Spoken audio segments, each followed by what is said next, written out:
eyes so you see my vision. Unite the souls so there's no division. Looking to the future, we see all seasons. Aiming for the top, but what's the reason? Hands to the sky and realize we're free. We become the legends we were meant to be. Now open your eyes and you will see. I can lead you home, just follow me.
All right, everybody, welcome in. We're about to get started. Sorry for the late start, but if anyone is familiar with OBS Studio, it is not always stable and needed a reset, and now it is working just fine. Welcome in, Shock, Ferox, Matt, Nathan, McCry. I hope you're all doing well. And tonight is Zone Battle night, so if you haven't already, well, we already have quite a few players that have registered to play, but if you are trying to slot yourself in there, be sure to head to discord.gg/enhance. Have that community event role selected, and it should say that the event is live, and there will be a link to the matchmaking thread within that live event. And yeah, just share your SR, and you will be on the list to play. And I'm Austin from Enhance. Hope you're all are having a good end of your week and ready for the weekend. I know I am. And welcome in, Carrie. First time here. Good to see. No Kino. And I think our players are ready. We did have a little bit of a late start, so why not just hop into this? Arc Fox versus Knighting right off the bat. This is going to be, on paper, it sounds like a pretty close matchup, depending on which side of the bed that the players woke up on. All right, we're going to hop into it. But yeah, we are going to be playing some Zone Battle. If you have any questions about the game mode, or yeah, you want to understand the strategy a little bit more, or have any questions, don't be shy. All right, we're going to hop right into it. Arc Fox on the left, Knighting on the right.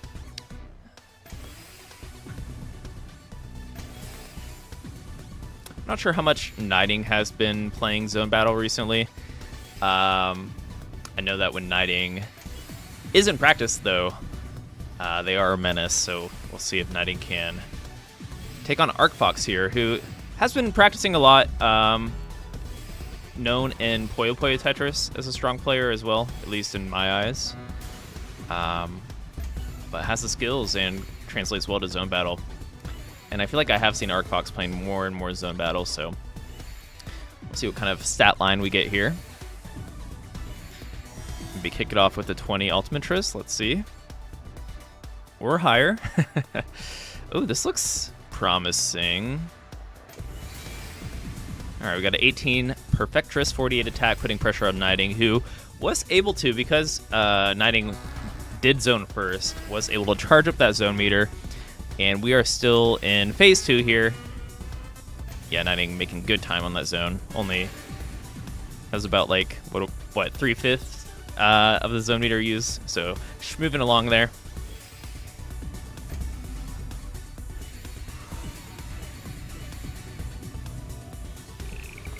Ferox is claiming that Knighting is rusty either by name or as an adjective. I guess we'll have to find out.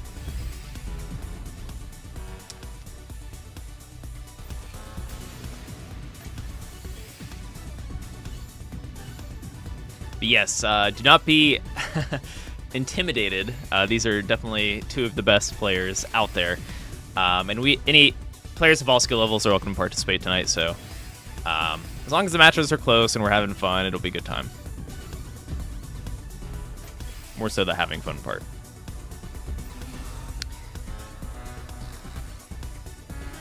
All right, nice Tetris here for knighting. Not able to easily get into that Tetris waiting for them, but knighting does manage to block ArcFox's zone as well. Pretty even, actually. Going into phase 3. When the music starts to kick in a little bit, the bass line gets a little raunchier, and it starts to go through different levels of progression. That's when you know you're in phase 3, or if you just look at the scores of each player. If one player has over 60,000 points, that also means you have entered phase 3, where the garbage gets really messy. And what I mean by garbage is the gray blocks sent as attacks. So it's harder to downstack and to, I guess, use the garbage against your opponent for like counter-attacking.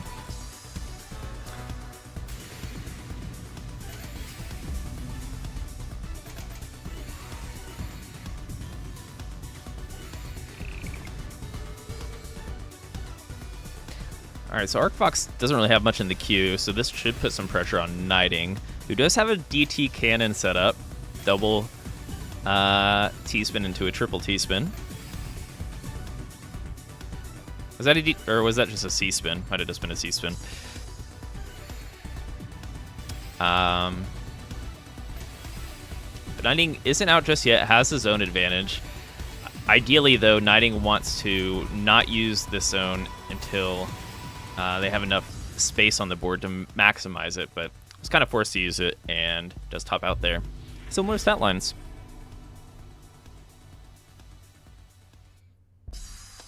Yeah, sorry. Yeah, claiming that it was a DT threw Knighting off. GG.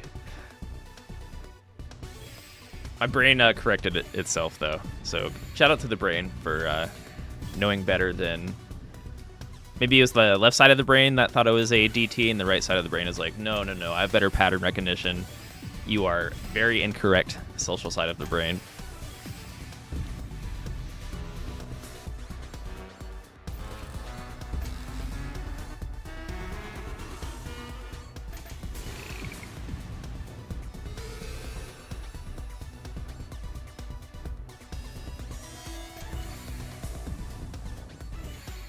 All right, ArcFox poised for a pretty strong zone here. That was really close to a Curvetris. Or if we have any Curvetris enthusiasts, a possible miss Curvetris. I couldn't really see it right away. Rough misdrop with ArcFox with the long bar right over the Tetris well. Able to uncover it, and fortunately had a strong enough zone of their own in order to counteract Knighting zone. Welcome in Apocalypse, also their first time in a community showcase. What did you guys learn about it? Through Discord or through platform news? Just curious. Because I feel like a lot of our new players will see it through, if they get it on Steam from a sale or something like that, right? Or if Discord did any funny business with their new UI update, where you happen to see the ping. Discord, okay. Ooh, ArcFox going up for a 4-wide combo. Oh, but they don't have zone. No, there was no proper way to execute that based off of the piece sequence there. So very risky. It would have made sense if there was even a slight continuation, because ArcFox would have got a quarter zone at the least, right? Unfortunate. Misdrop on that, I guess, PC opener.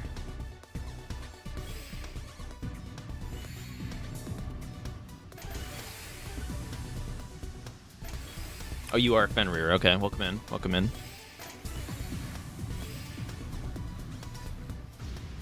Oh, wait, no! What happened? I was just reading chat. Knighting with the early top out. Do we want to run this back? That was fairly short. I guess we have a lot of players to get through tonight. Maybe later, but we'll call it there for now.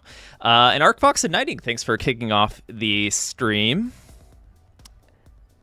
I know not a photo finish here, but I have a feeling that the first of two between these two could also last 30 minutes, so we'll just try to get through everybody.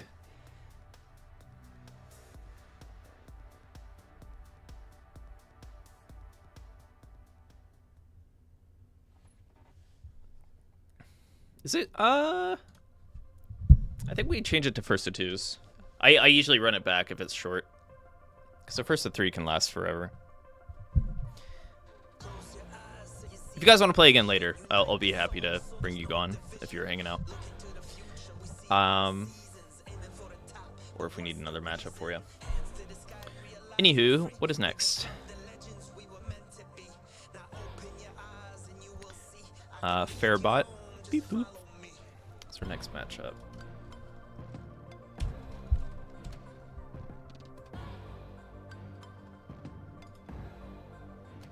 Fairbot wants him to play again. That's funny. But yeah, anyone have any fun weekend plans or anything going on? Or pick up any new games? I have. I picked up The Witness I think I said this last week on Steam. I haven't had a chance to play it yet, so I'll probably get around to it this weekend. But any new games? Any Tetris personal best or journey experiences I want to share?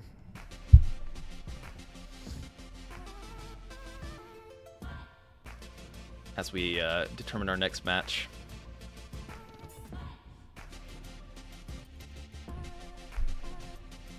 And yeah, Fenrir, aka Apocalypse, here on Twitch chat. And Carrie, you are up next. When you're ready, the room code is in the Discord.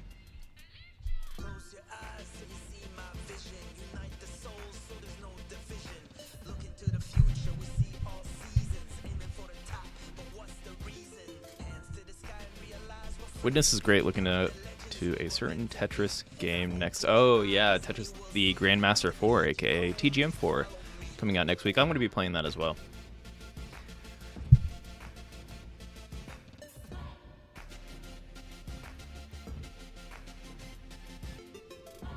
The Looker. I feel like I've seen somebody play The Looker. It's kind of like a jokingly, almost like a satirical puzzle game in a way, right? Or am I wrong? Kind of like the Stanley Parable vibe. I might be wrong. Yeah, you two are good to go. When you're ready, I'm ready. Good luck, have fun. All right. And we have Fenrir on the left and Carrie on the right. And I believe these two are newer to Zone Battle. So let's see what they got.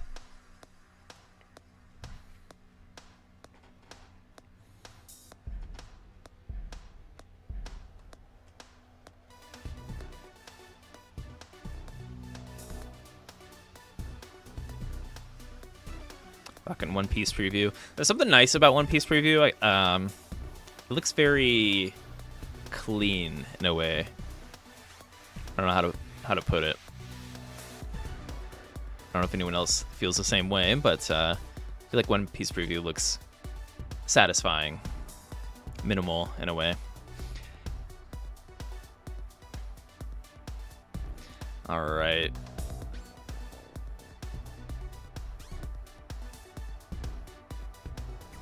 Both players maybe feeling some pressure just being showcased here. Take your time, stack right, no rush here. And yeah, both players are there. We go. We got an attack out of Fenrir, I think, sending a double there.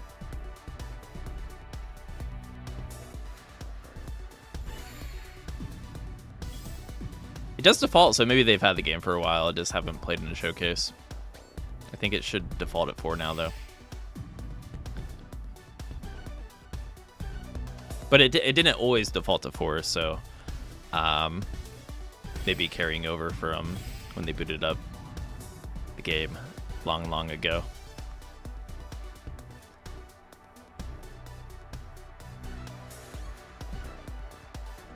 But yeah, Fenrir able to send some more powerful attacks Carrie's way. Carrie just needs to find a way to bring this down here. There's some good burns. Ooh, I think a little bit of a misdrop there. It's under pressure, but not over until it is over here. Ooh. Yeah, I think that's going to spell the end for Carrie there. Fenrir up 1-0. Come in, Tetro boy.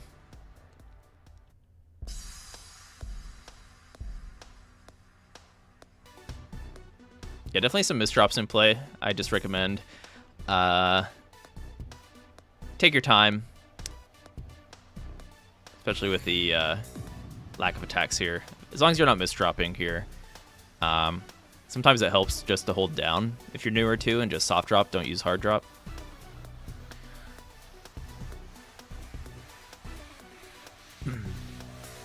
Oh, Fenrir's doing a T-spin double here on the garbage, whether it was intended or not, because it looks like it built out of the garbage well. It's kind of like next level gaming here. Unfortunately, it does cover it up.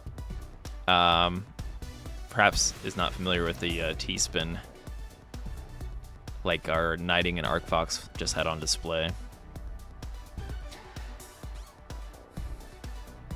I like that Fenrir is, you can see the cogs are turning, which is always nice to see from less experienced players.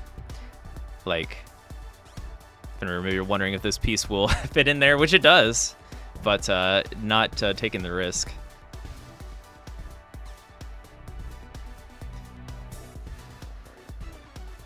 Spins take a lot of practice. I said, welcome in, Tetro boy. Welcome into the chat, Tetro boy. I'm glad to see you are here.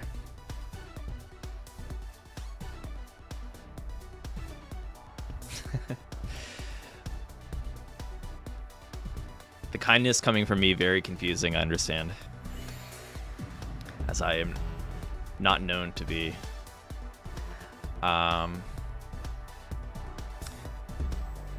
Okay.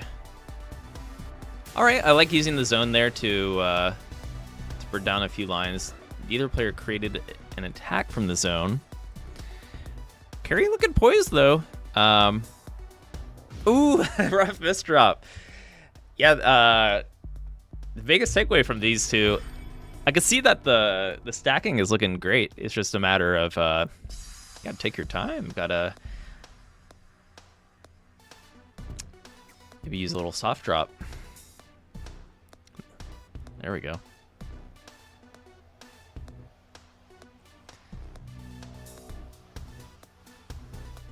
Let's keep the board nice and clean, and then you can use your opponent's attacks against you. That's what I do if I play anyone better than me. Welcome in, Tivo and Matt.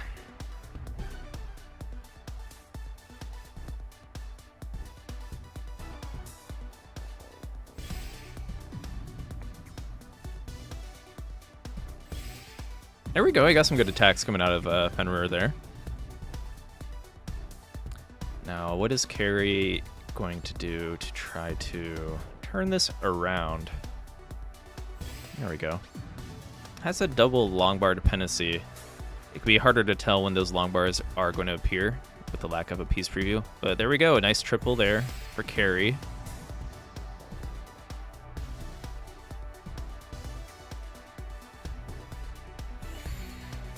There we go. This is good stacking from Carrie. It does press the zone button. Unable to clear new lines during that zone, but still getting some nice doubles to either create attacks so that you're not topping out up top here, and send some lines towards Fenrir. Ooh, got some pressure coming in here.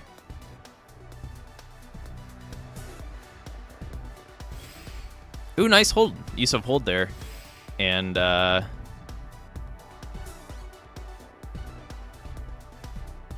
ideally, yeah. See if she can pick up. Okay, it doesn't use hold again, but it does get have a nice piece sequence here. Could set up for the C spin.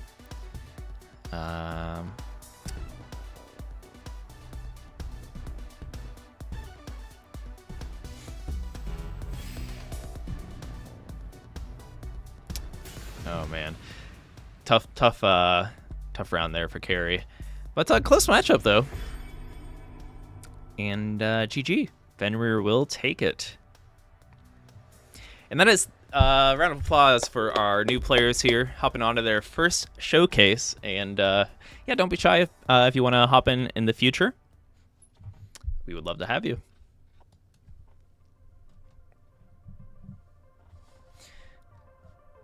All right. And up next is... Should I try the command here, Ferox?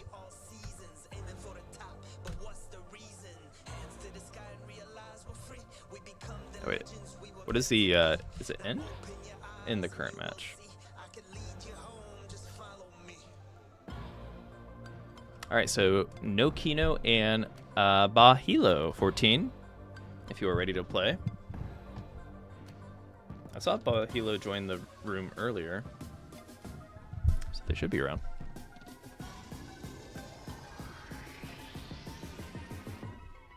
Oh, that was a couple battle. Okay, okay.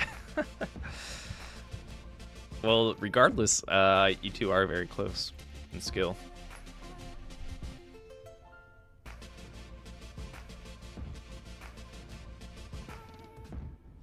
Command stuff. Oh, thank you.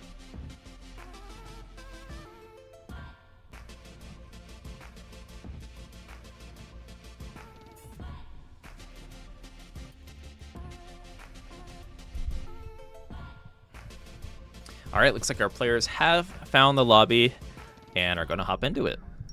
Good luck, have fun. Oh, Wumbo jump scare. That is how did I even misclick that far down? All right.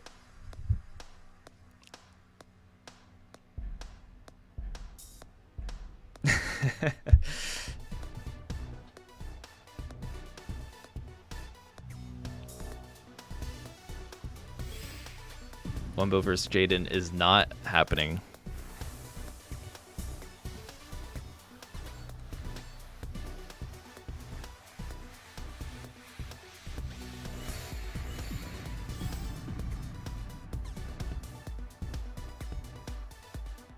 Not happening yet. Maybe I'll summon them with my misclick there. But Bahilo on the left, Nokino on the right. Let's see, what was the SR? So this is around high 5,000s.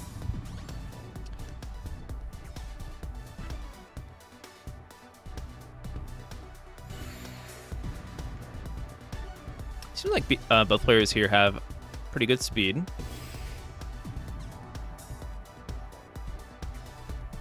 Ooh, rough miss drop on the square for Bahilo, but I like that they're kind of what's called power stacking a little bit. Like not instantly trying to clear the obvious line clears, but building up a little bit of a combo each time. And yeah, so we got like almost had a 3 combo there from Bahilo, but when you do kind of wait to approach your attacks and stack up on the side of where your Tetris or T-spin is set up, yeah, you're bound to add some extra lines. Later down the road, it may lower your efficiency at the highest level, but at this level, I think that is a great way to approach, and it's just good practice and good macro play to even like think playing that way, right? To kind of like wait to send your attack because you can accept attacks from your opponent and use it against them.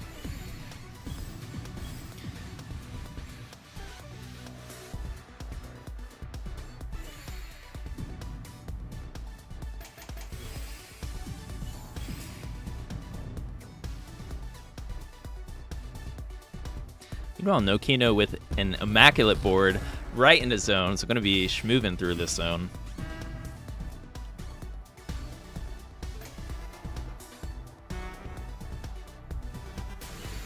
So that should be powerful. That was a pretty quick 14-27 line attack. We'll see if Bahilo has what it takes to counter it. So far, so good.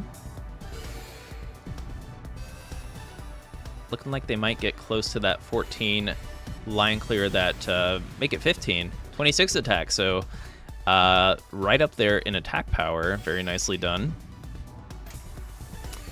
But Nokino should have a zone charge advantage.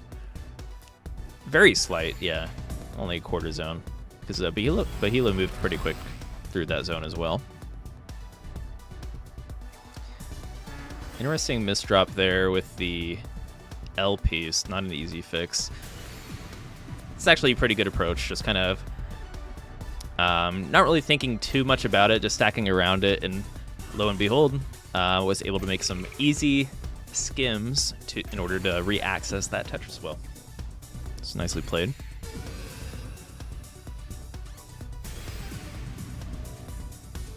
Yeah, the misdrop, it almost looked like what's called like an anchor set, based off of how it was placed. So when you stack like directly over a well like that, just don't fret too much or overthink it. Typically, if you stack around it, you can even get some extra attack power out of it with a lot of practice, right? Unless the only scary part is if you get attacked right in that moment, right? But with a zone battle, you're not always going to be accepting and receiving or sending attacks, right? All right, so dub for Nokino, which means decider time. It's a close matchup. We'll see if we can go the distance here.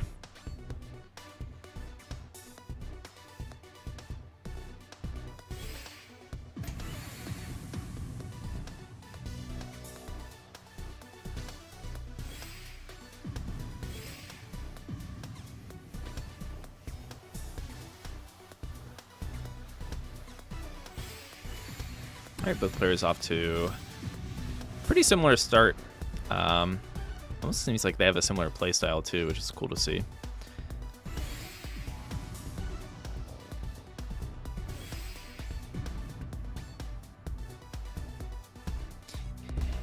Yeah, and this early on, it is, I think I saw Nokino's brain debating, like, do I want to accept this attack or try to block it.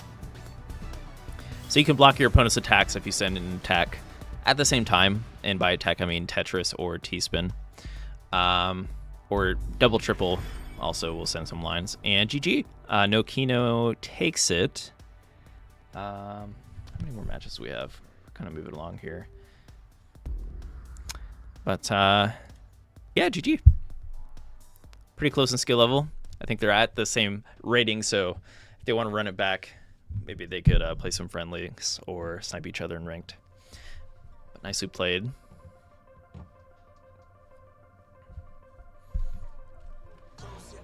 All right, what's next here?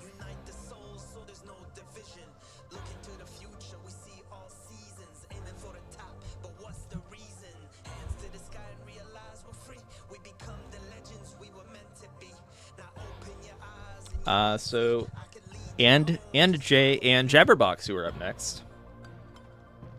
Apparently, Fairbot skipped you. And yeah, the room is up now, and we're ready for you. Welcome in, Coffee and Tetris. Hope you're doing well. Probably two of my favorite things. I wasn't always a coffee person, but with time, that definitely changed. I think it was COVID. Having a coffee machine. Do you have any tips for improving efficiency and consistency? Yeah, I don't know if you're listening to the commentary during your match, but one, definitely like take your time, as any misdrop will significantly hinder that efficiency, right?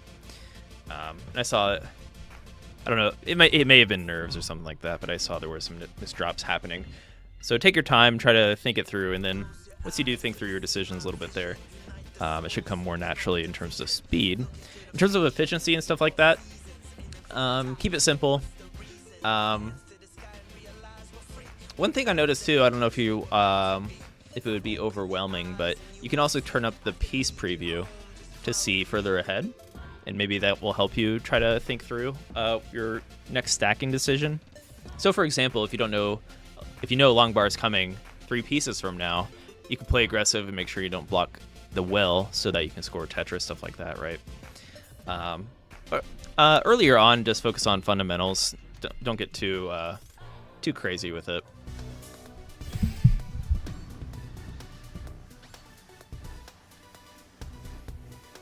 Like even just trying to focus like what Jabberbox is doing here. Setting up a right well, going for Tetrises. You can even combo here. Yeah.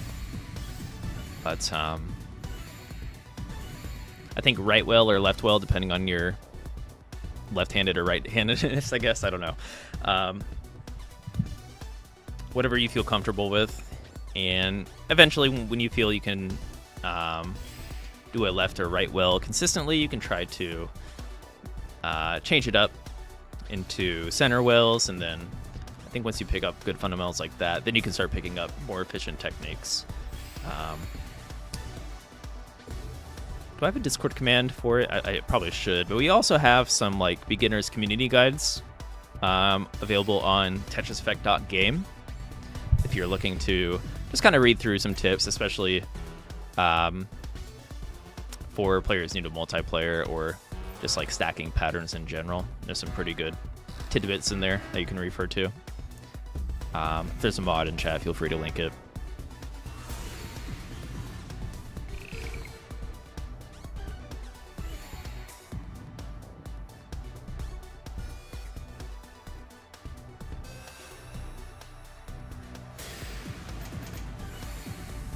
And there are also advanced techniques on the same. There's like a beginner and advanced guide. And there's other third-party resources like 4.lol, 4.lol. Because advanced techniques are also just fun to learn, so it depends on what you're trying to pick up and how you want to approach the game. Some people try to go straight into the T-spins and have fun doing that, right?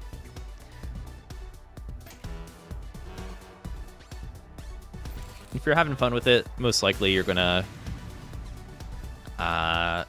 learn a bit faster too.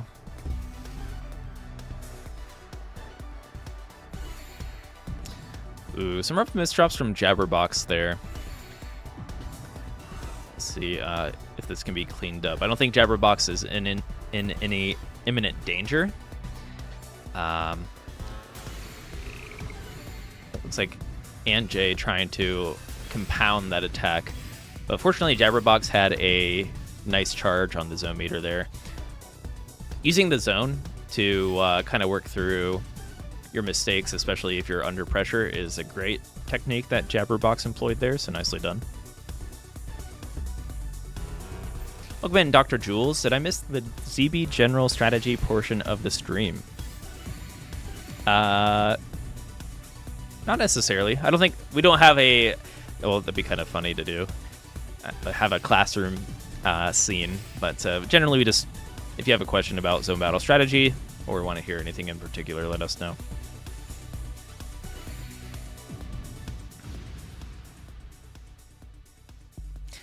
All right, so first game goes to Anje, and look, they are very, very close on stats. So if you have a really close matchup, zone battle can last quite a while.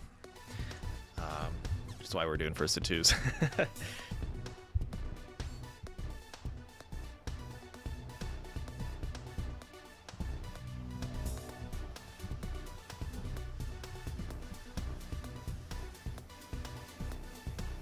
Does it read that way? Maybe I can fix up my message if that's. But yeah, I mean we're talking zone battle, and knowing Jules, you know me, and knowing our community. Once we start talking zone battle, we will start talking strategy, especially as the gameplay unfolds here. But yeah, don't be shy to anybody if you have any questions.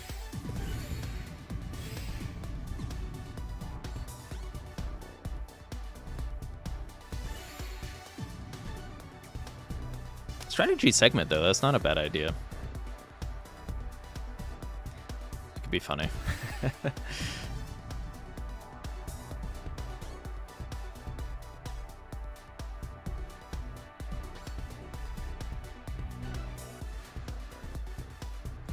Some rough misdrops from Anj, but just kind of working through it. I like that, not really hesitating.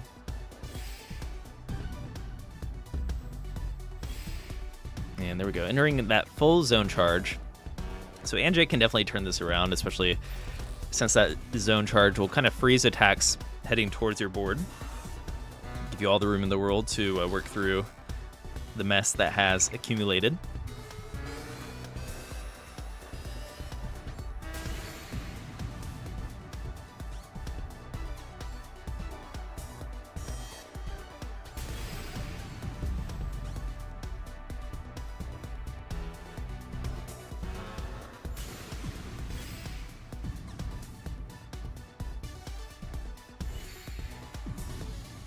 All right, so Anjay, first to get that zone charge, working back up towards max.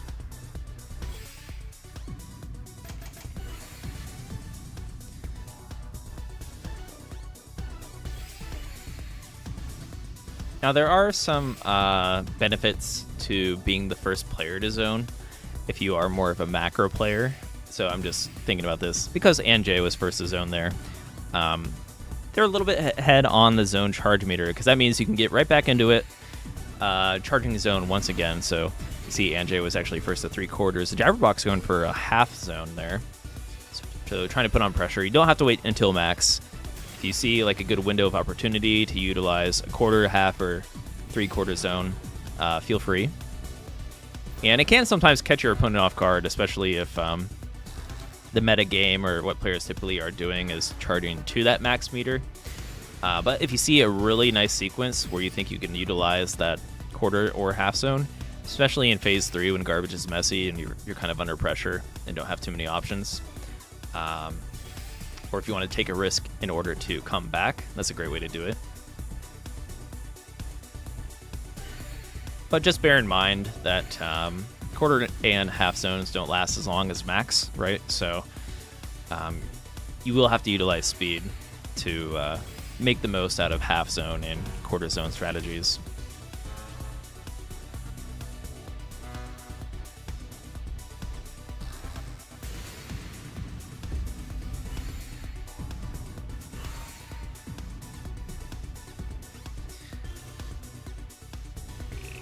All right, nice skims there from Jabberbox.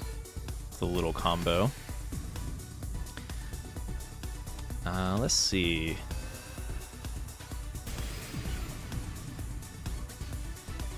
Saying a 22 attack towards Anjay. Anjay still does have the zone advantage. However, not the cleanest board. A little further up on the board. Generally, when you execute into zone, you want to have some lines to clear so you can get that line bonus.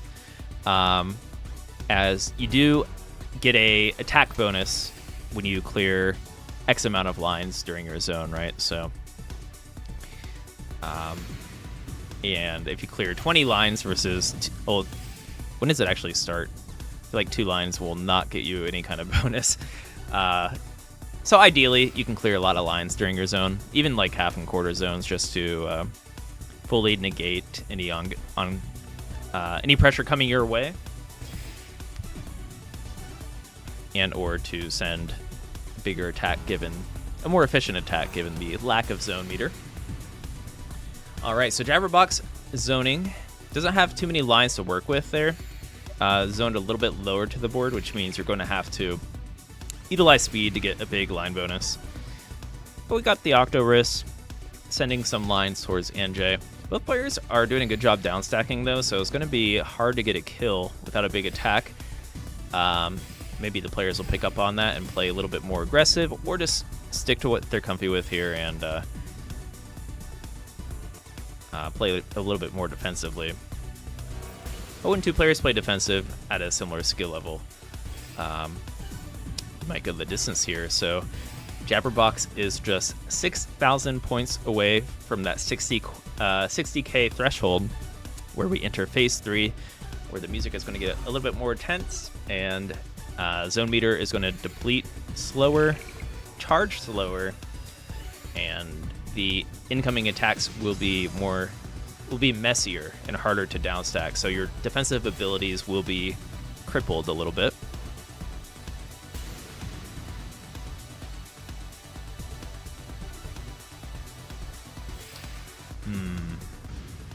And Jabberbox takes game 2 with a big zone going into phase 3.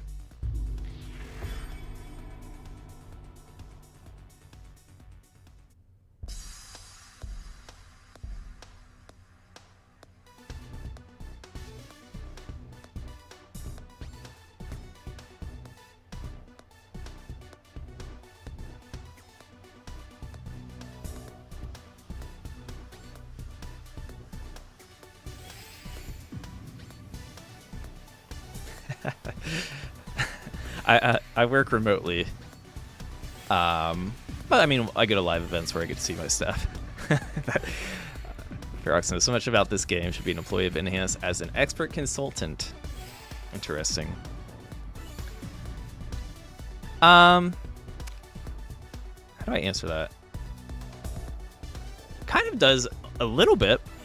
A little bit. Ferox has been paid for helping with various tasks.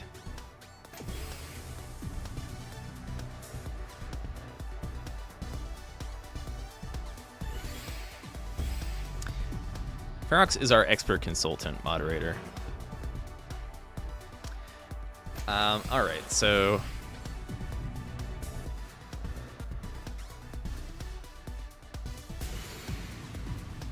anyways, I don't know why that just threw my brain for a loop. So I found it funny. Jabberbox sitting on max zone wants to find that column 3 most likely before executing that zone.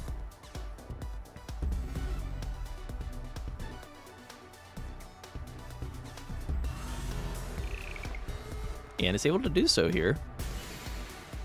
Oh man, Anjay with nasty board. We'll see if Anjay can pull a miracle there. Going to have to use initial rotation system to make it out of that one, which is not easy to do, even if you understand IRS. And Jabberbox will take it. That was a good set though, very close in skill level. Just Anjay succumbed to some misdrops in that final game, unfortunately. I've been watching a lot of TEC gameplay to see if I can pick up some skills and move off of others. That's a great way to learn.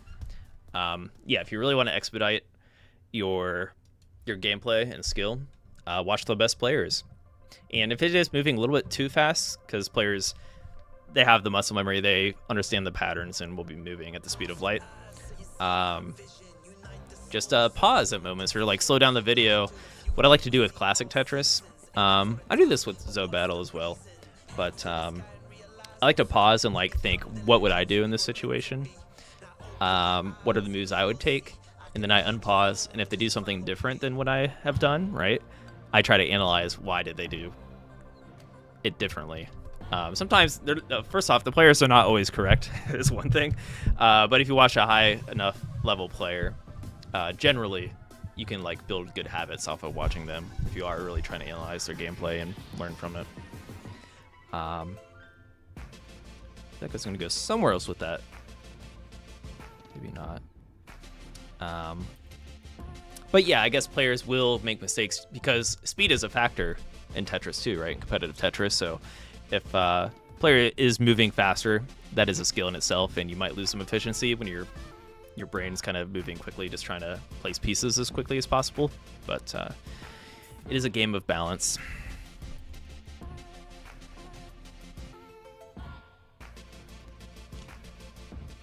What was that 1 FPS back in early 2000s?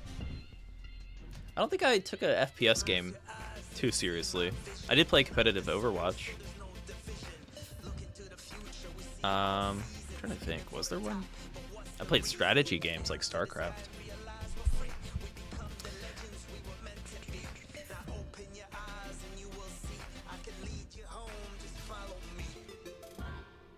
Do I still play Tetris? Yes. Always. Always and forever. At this point. I can't escape at this point. I have played Counter-Strike. It didn't really... Not my vibe as much. Like early Call of Duty games. Oh, Halo maybe? Halo 3? I went to like Halo 3 tournaments. That's a... I barely think about that, but I did do that. All right, so who is up next? We have Morgan here. Coffee and Tetris and Shock. So just waiting on Shock here. Two of our regulars from the community showcase. And this would be a good... These two will be good players to watch, I think, if you are getting into competitive Tetris, because Shock and Coffee and Tetris display pretty good fundamentals.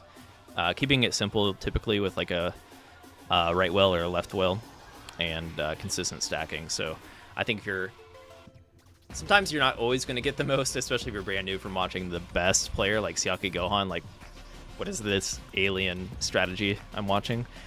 This will be a good like in between. If you're just like looking to see some fundamentals, this will be a good match to watch.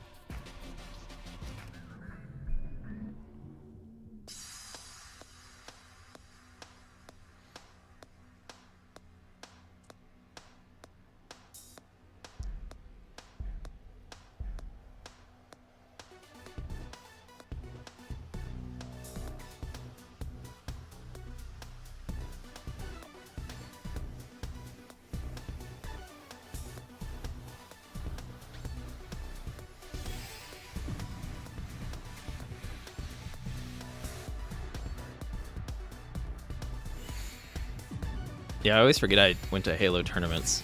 Thing is, I got kind of dumpstered in Halo tournaments. They were a lot of fun, though. It wasn't my best game. I'll just say it. I will admit.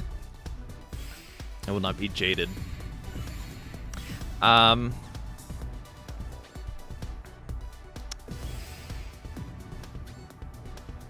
right. So yeah, like when. Just look how clean Morg is maintaining this board here. And this is like kind of what I typically try to recommend to new players. Keep it simple. Go for Tetrises. You don't need to... If you have fun and you want to learn that T-spin stuff, that's great. But just focus on keeping your board nice and level. What's called like good parity. You don't want too many spikes, too many piece dependencies. You want to have a board that will best adapt to any incoming piece, right?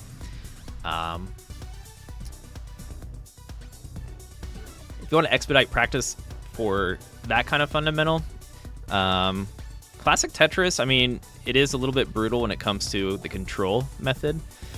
However, you don't know what piece you're going to get next. You have to know how to stack for piece dependencies. You have to know how to deal with any incoming piece, right?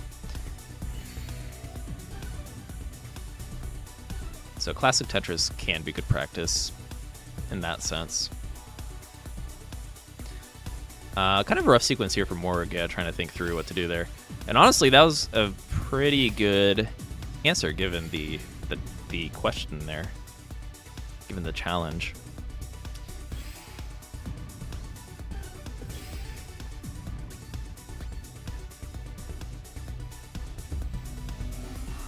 Yeah, what Toad said.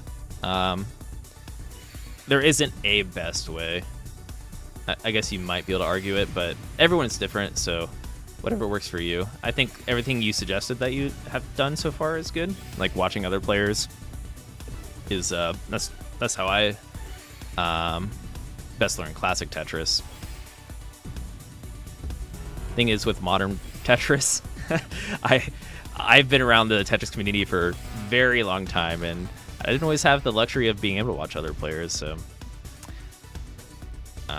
I do now, though. I have learned by watching players, especially when it comes to like T-spin strategies, stuff like that.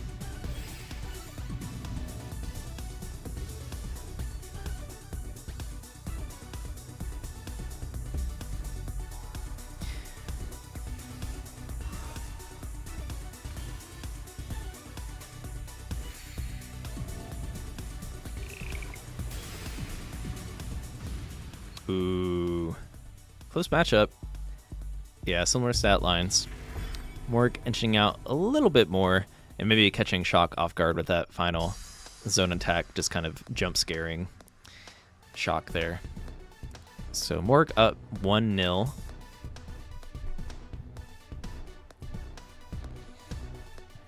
We get a wow from Workable Bat. Welcome in, who I believe might be playing tonight. Wow, indeed.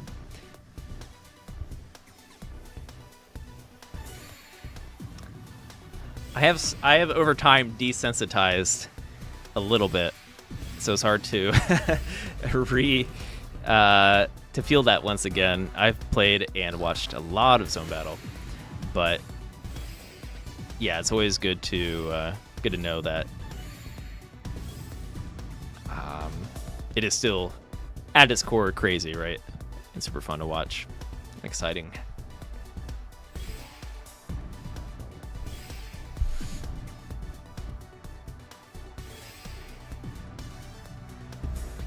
Okay, I like that use of zone there from Shock, just kind of playing it safe.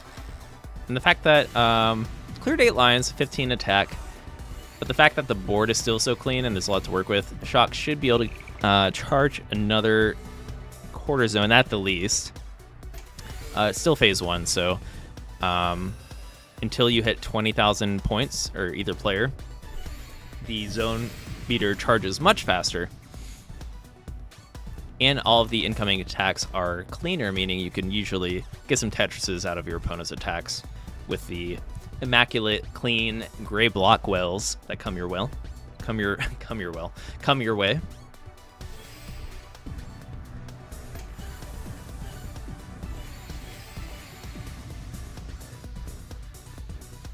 All right, the hi-hats have kicked in. That's when you know phase 2 kicked in, or if you hear the ding.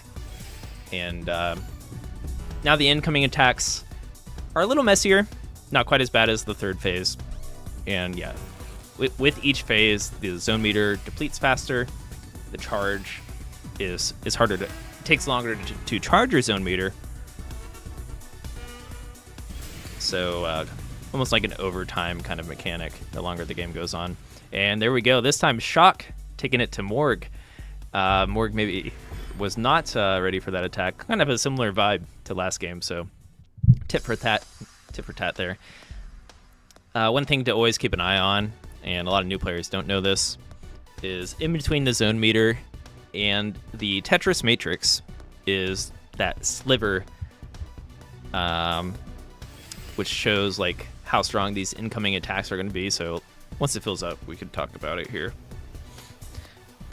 But that's your garbage meter, or your like incoming attack meter, which we haven't seen yet because they keep canceling each other out, which is great.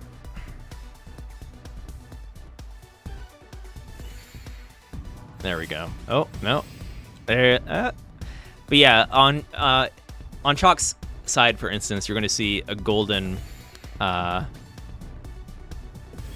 bar kind of build between that zone and the Tetris matrix. That's going to showcase how many lines you are going to be receiving from your opponent. Shock, I feel bad. I don't know if you were trying to showcase that garbage meter when you were waiting, but that miss drop was brutal. They are both equally skilled, yeah. Okay. But that should do it for these two. And yeah, this is a classic matchup. See them play each other quite a bit. GG's. Coffee and Tetris and Shock. Alrighty. Yeah, Ferox, I'll let you handle the bot commands, just so we don't overlap.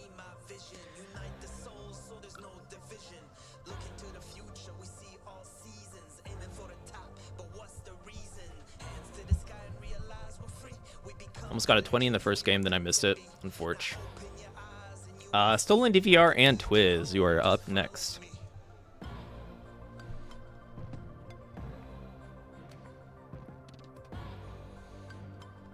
I'm still thinking about what Dr. Jewel said. It would be fun to do a strategy segment. Maybe like each week I can cover something specific, like T-spin triples or comboing, whatever it may be. That could be fun.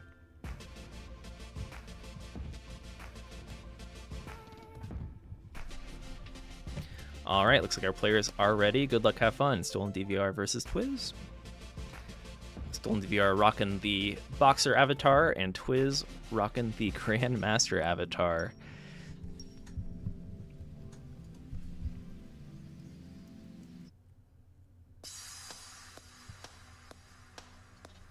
Or the default avatar, that is. A lot of people stick with the default. Don't really think too much about it.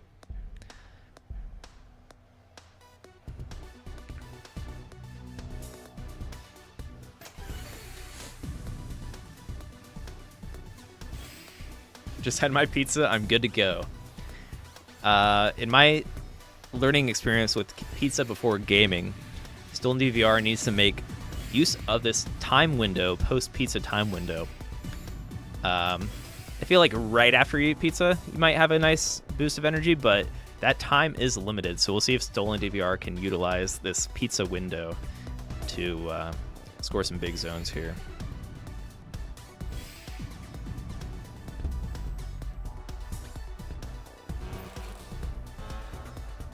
We'll see if we see a drop in DPM from game 1 to game 3.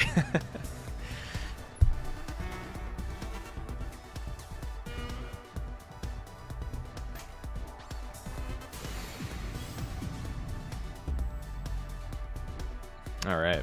Ooh, nice fix with the LP spin there from Stolen DVR.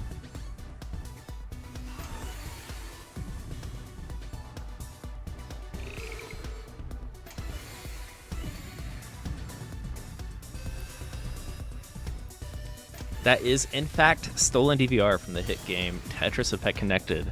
You may know Stolen DVR from a ranked match queue known as Zone Battle or other various multiplayer. I think Stolen DVR actually likes to play Connected on the weekends, right? So you may have seen Stolen DVR in the Connected versus queue.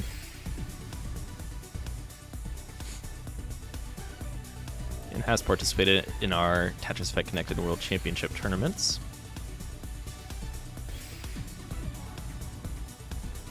Some rough misdrops from Stolen DVR, but kind of just working through it.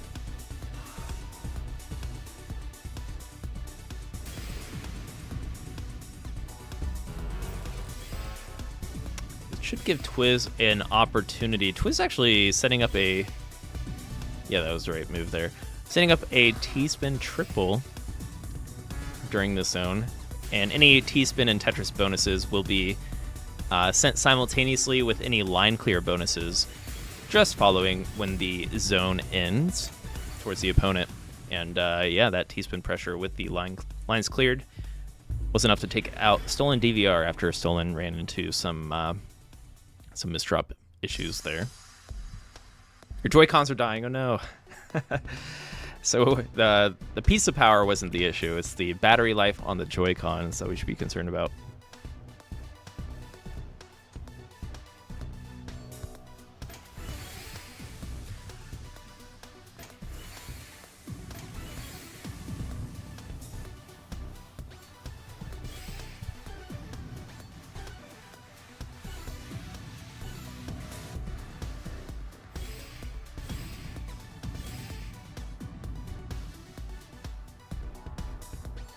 Alright, Twiz sets up another T-spin triple.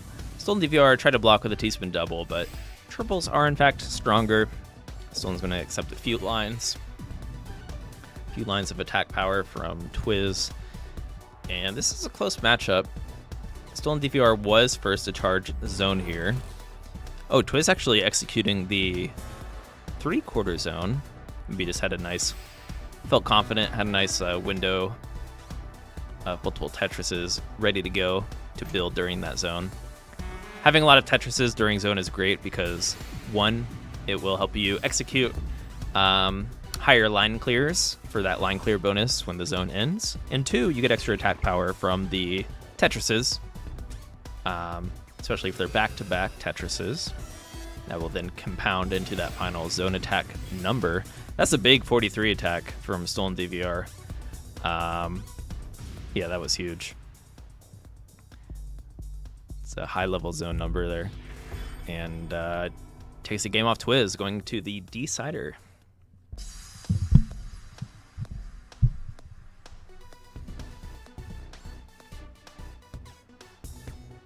Oh, one thing to plug here. I believe tomorrow is our... Is tomorrow, right? Is our full moon hangout.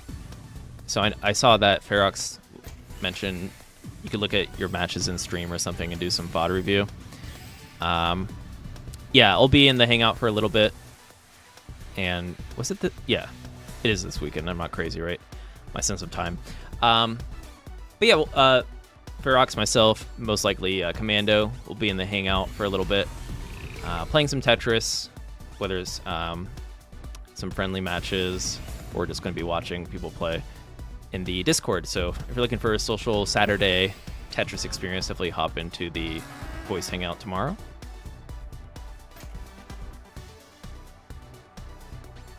And if you are curious when that is, just look at the events at the top of the Discord, and the time should show the time in your time zone.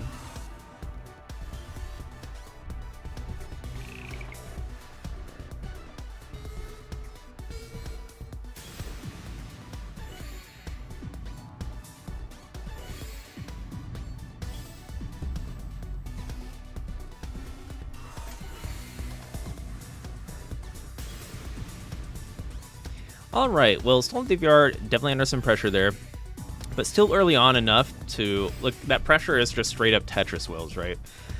So if you're accepting attacks early on in phase one, it's not a bad thing. You can use that against your opponent as like a big rebuttal attack or counter attack, right? However, the longer the game goes on, the messier it will get, the harder it will be to charge zone, etc. So if there's any good time to prepare for counterattacking, it's earlier on in the game.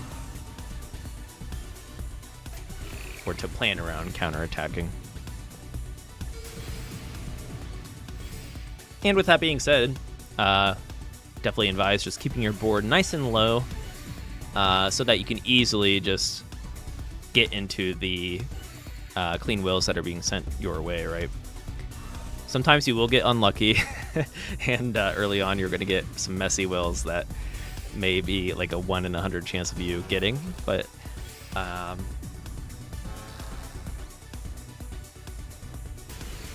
yeah, generally it's a good strategy to try to counterattack early, or accept some attacks to use. Welcome in Rakurai, maybe from the UK.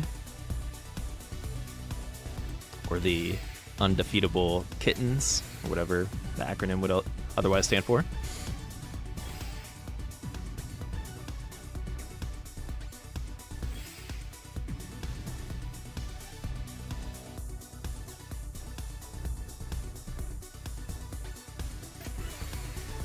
Undefeated Kittens. British UK.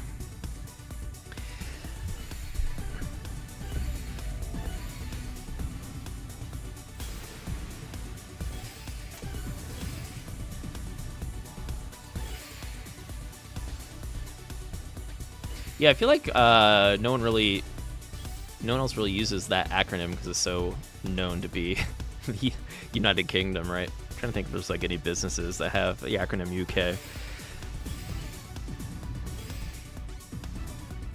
Can't compete.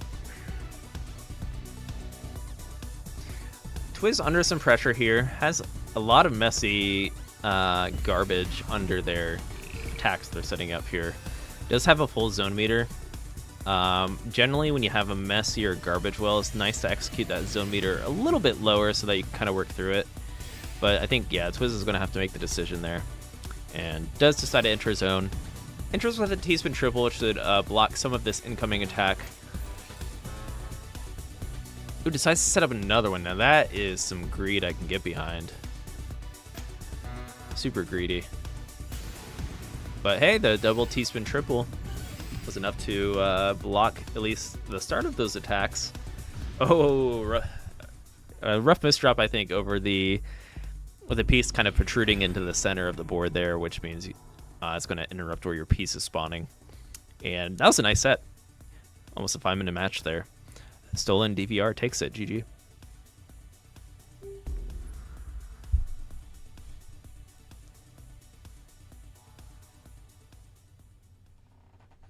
GG. The greed, I deserved it. It was looking nice for a second there. But generally, yeah, you just want to kind of bring the board down, right? However, if you can mix a T-spin triple and bring the board down. However, when you went for that second T-spin triple, that's when things the greed was a little more obvious, but I respect the greed. It almost paid off, though. He almost blocked it all entirely. I think the follow-up, just once that T-spin triple was gone, you didn't have much to work with.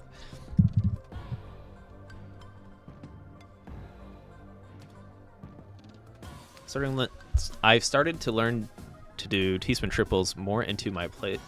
Oh, I see. Yeah, more in your play style. I think it's good to practice that kind of stuff. If you practice the fun stuff, it's just going to come more naturally anyways, right? Then you could do fun stuff first, fundamentals later. You could do fundamentals first, fun stuff later. Quote unquote fun. T-spins aren't fun for everybody, but certainly fun for me.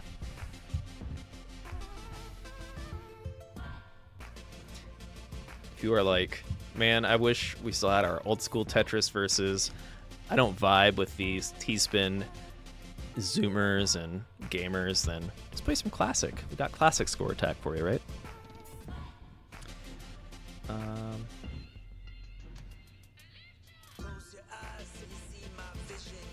All right, who's up next? Grasspelt and Aiken, I believe. Oh, we're doing settings. Okay. Alrighty.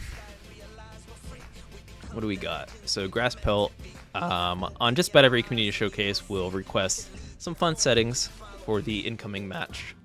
And if you really play around with it, there are a lot of fun settings when it comes to friend matches that you can play with. So let's see what we got here.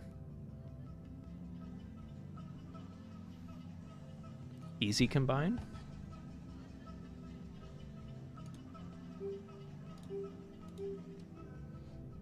Do I even know what this does? Let me see. Receiving queue. Garbage stays divided and amounts to a sent in. Okay. Garbage can combine into bigger dumps. Okay. Same as combine, but resulting broken lines are easier to clear. Resulting broken lines are easier to clear.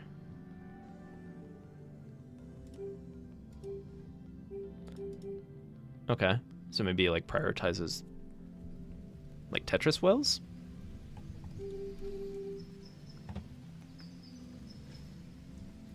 Garbage timing, no clear. Okay. Level 9, that's always fun. And phase progression fast, so we're going to be moving into phase 3 sooner than later.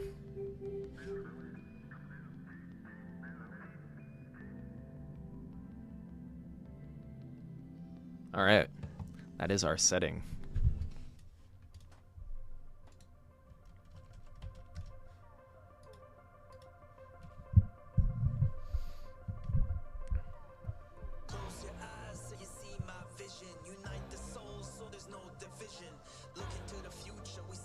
Zone disabled? Wait, zone was disabled? Oh, whoops, I missed that. Ah. Alright, zone disabled. Now we're good. So this is just a battle.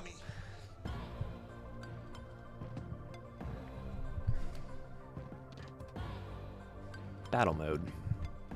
Alright.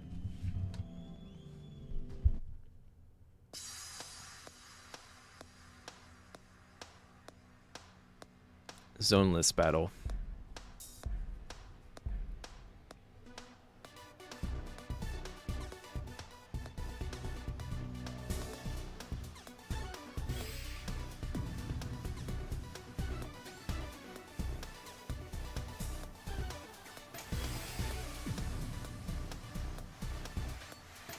I don't know if it's going to be fast matches if they have cleaner garbage queue, right?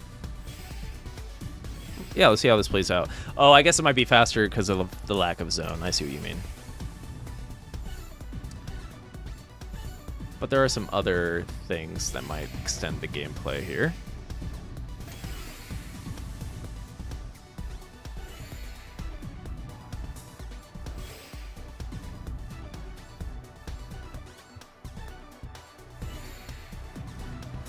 Nice downstack from Grasspelt, following kind of a messy upstack there. Able to make it into that clean golden well.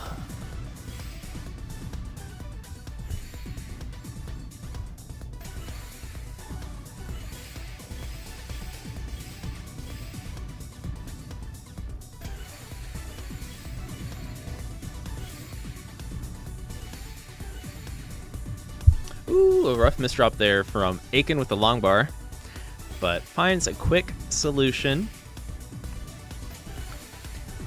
Adding that level 9 gravity makes it look like much more fast paced. Or how do I put it? It's like a level of stress with that piece just falling for you. That might come into play, especially for once you're really high on the board.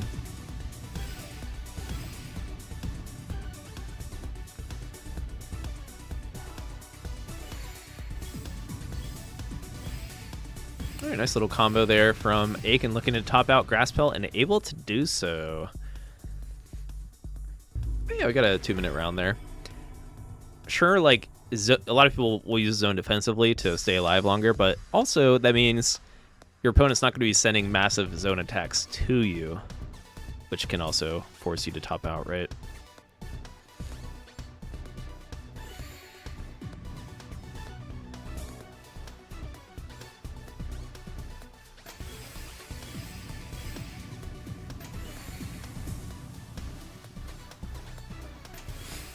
Nice T-spin double there for Aiken.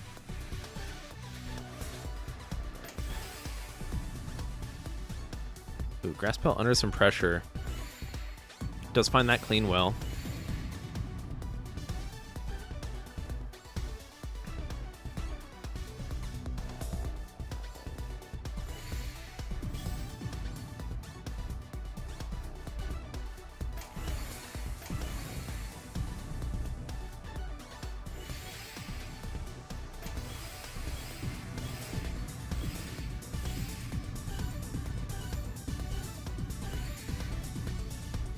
All right, so pretty neck and neck. Grasspelt has is higher on the board, but those wells aren't too hard to work with, right? Yeah, made really quick work of it.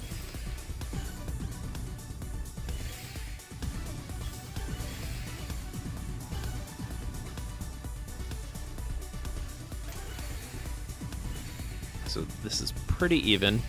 Also, the scores look higher than usual just because it is a level 9 start.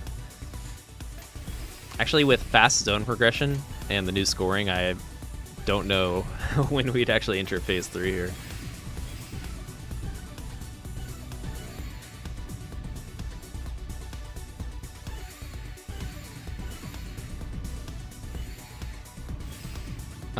This is a level 9 speed right now. But why? Just because Grasspelt asked for it. Having some fun. High gravity zone battle is always interesting. Especially when you go for like 15 or 20 G, because the zone will freeze time and stop gravity, right? Even now, it might be nice. Might be a relief for players, or they'll find their Zen as intended with the zone mechanic due to that freezing of gravity.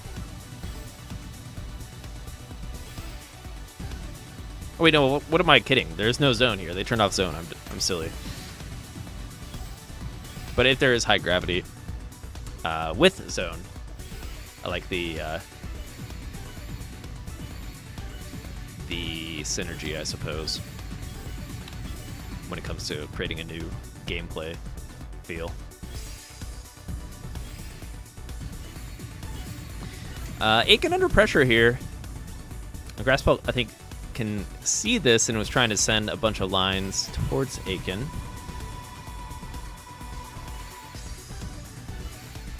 Oh, is it divide by 2 for fast progression? Okay.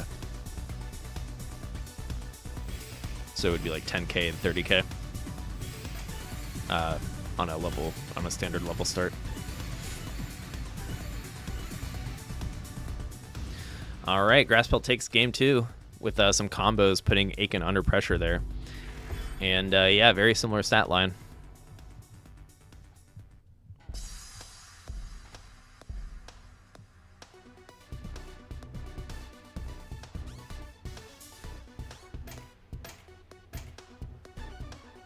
There we go. Grasspelt finding that PC opener. Oh, and that PC opener is going to go a long way with these misdrops. We'll see if Aiken can clean up here.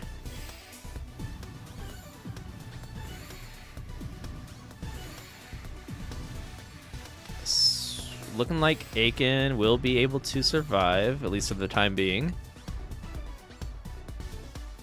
Finds a nice triple to bring it down a bit there.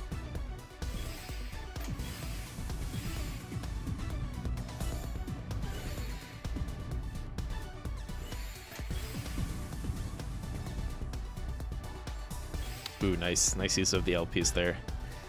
Also setting up a nice skim there. So good recovery from Aiken for sure. And has a lot of firepower waiting, but that is a lot of attack power coming out of Grass Pelt. There we go. Nicely played by Aiken. And nice attacks coming out of Grass Pelt. Very, very close to the top out there.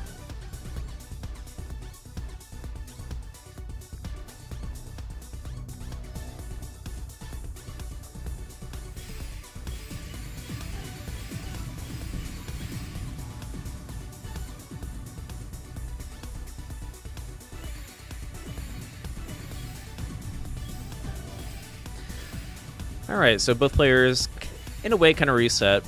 I think Grass Pelt's kind of fishing out some T-spins here, and so is Aiken. However, Grass Pelt misdropped the T-spin double setup, and Aiken was able to find a T-spin triple, thus putting some pressure onto Grass Pelt's board. Some more T-spins coming towards Grass Pelt. No zone in play here, so might be difficult for Grass Pelt to get caught up here. And yeah, there we go. Aiken takes it in our zoneless battle. GG.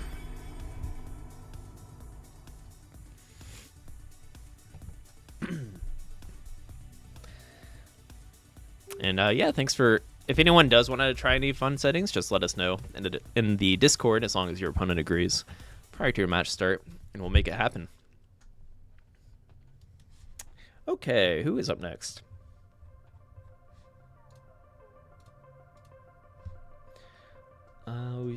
Maybe Kaylee the Deer and Tetro Boy.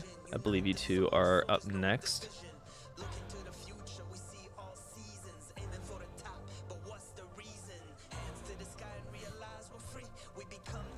Yeah. Kaylee the Deer and Tetro Boy. How did we get a zoneless match in the Zone Battle Showcase? Because we are technically in a Zone Battle friend match. Just no zone. No zone. Good question, though. That was a great question.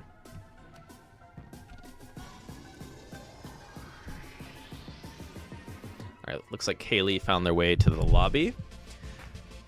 Tetro Boy, most likely on the way.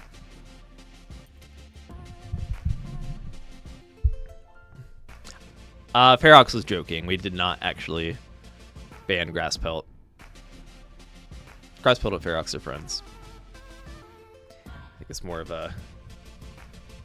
Sometimes, just if you are newer to the community, I can see why you would think that might be Ferox being way too strict as a moderator. But Ferox is just joking around. I hope. As far as I know. Did you actually ban Grass Pelt, Ferox?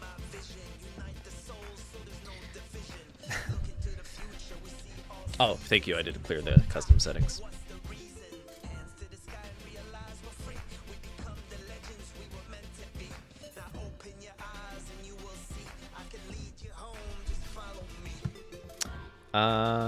Okay. Tetro Boy claims that a Kerptris may appear here. Curious to see Kaylee the Deer play. I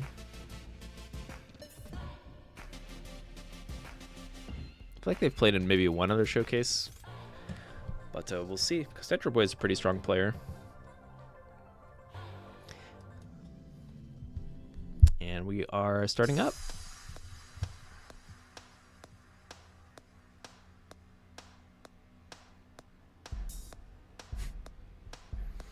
All right, Tetro Boy on the left, Kaylee on the right, rocking the very appropriate, I believe the elk avatar, or deer. We'll just call it a deer, in honor of Kaylee here. Ooh, oh no, the pressure coming in from Tetro Boy.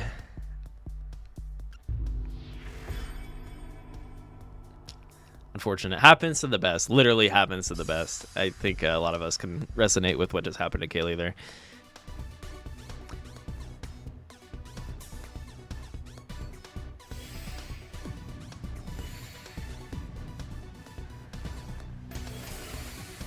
All right, nice. All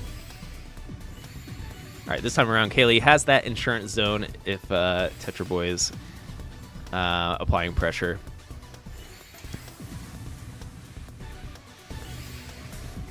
Oh, nice. That was a good down stack into that T-spin double set up for Kaylee. Getting that max zone, putting a little pressure onto Tetra Boy, stacking quite close to the sun, but if Tetra Boy can tank it and utilize it against Kaylee, it will be worth it. Now, who's going to be first to zone is the question here.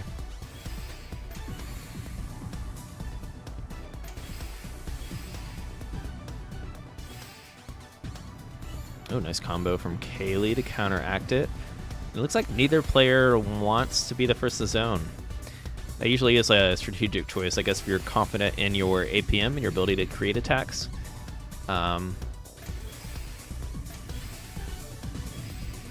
Definitely a stylistic choice.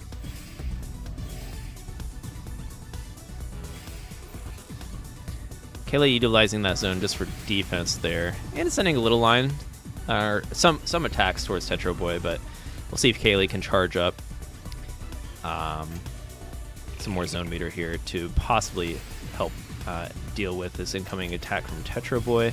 Gets a little bit, yeah, taking some concessions on stacking there after that misdrop. Nicely done from Kaylee.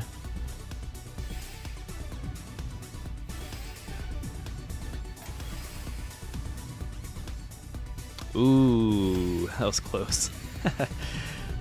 This is close. A very volatile matchup. Nice down stack from Kaylee, but Tetra Boy able to counter it with that T-spin double. Kaylee trying to put on that pressure with the Tetris. Tetra Boy, I think with a slight misdrop, just making sure it wasn't a T-spin setup there. Oh, a double misdrop. That long bar would have been a Tetris given the SP cleared it out on the right. So Kaylee bringing it back in game 2, despite that early top out in game 1.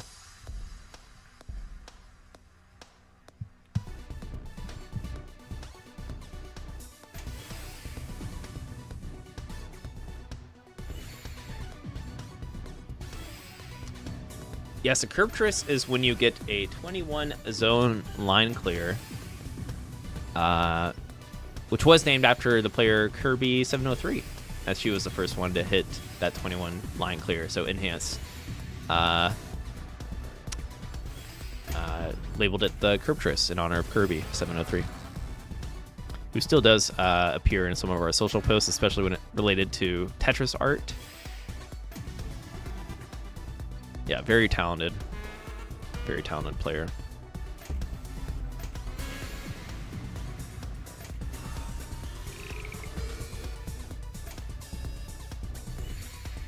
And she has won tournaments in the past too.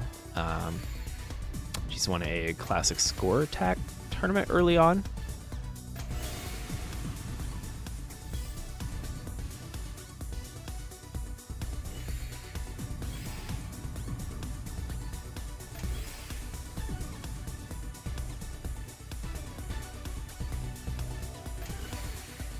And also, I believe the connected, like early trifecta triathlon formats, she was really strong as well. Anywho,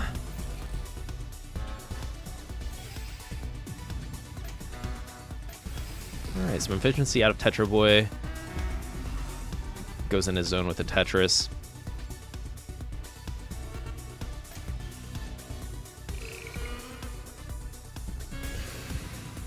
That's a healthy 41 line attack Perfectress from Kaylee. She's probably going to want some follow-up here. Tetra Boy, okay, not quite. I thought Tetra Boy might put it into phase 3, but actually a really even zone attack from both players.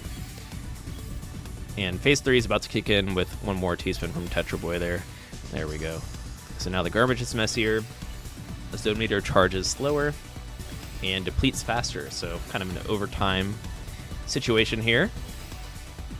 I say overtime, but we'll still have games that go on for 10 minutes if it's close enough.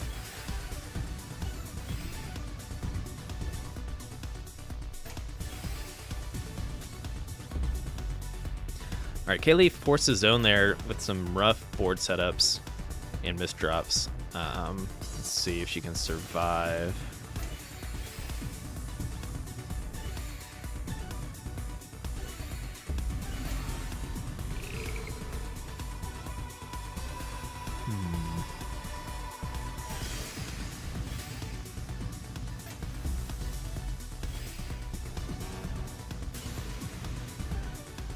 This is close. I think that should do it. Oh, trying to fish out that quarter zone, which is smart. Seeing if they can get some extra line clears in order to get another zone to help downstack. But that'll do it. Tetra Boy wins 2-1, and that was a good matchup. GG's.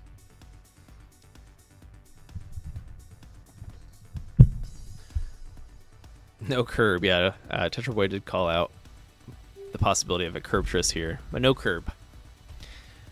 Maybe someone else will pull it off tonight.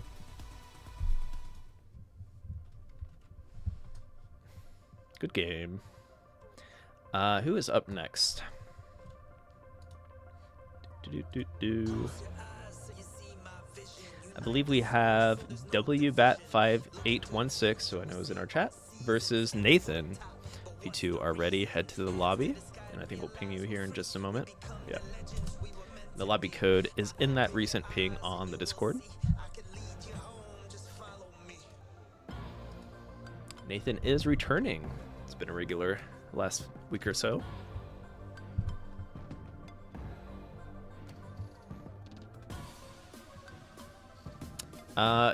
Yeah, either me or I think Ferox has a higher curb tris rate than I do. If we do Ferox versus Zago, we might be bound to see one.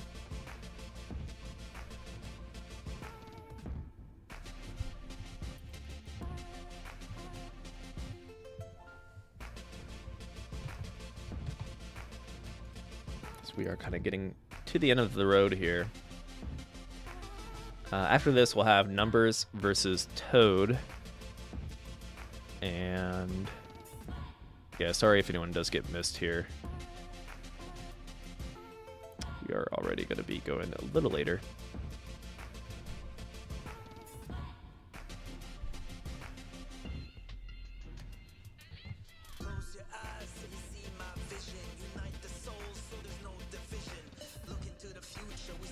Are you not able to play right now, WBAT? Because we can come back to your match.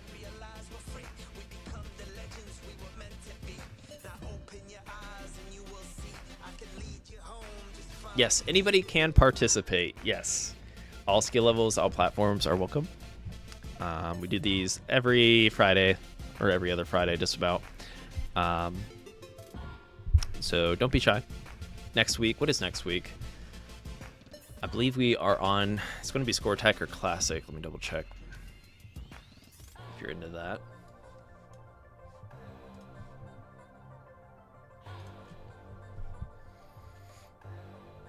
Next week should be Score Attack. So if you're looking to play any Score Attack games, be sure to stop by next Friday. I may not be able to host it, though, so we might be doing maybe a hangout or something next Friday. We'll see. Either way, I'll post next Friday. And make sure you have that community events role selected on the Discord so that you're notified when these go live.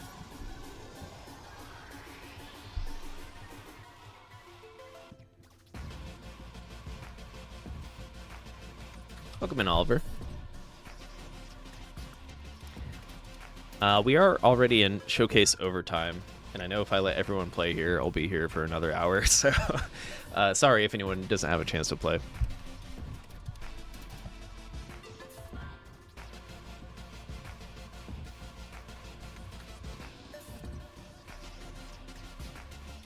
We'll try to get as many games as we can here. Alright, Nathan has arrived. We'll see if WBAT can arrive. I think connection issues, apparently. Otherwise, is there another player around Nathan's rating? Otherwise, we'll have to get a sub. Maybe TiVo or Dairy Fiend.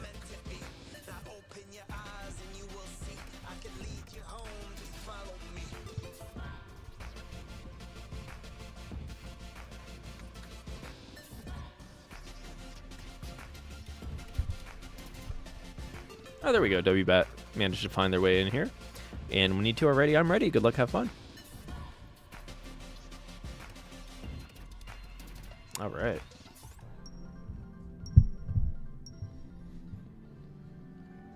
Into the void.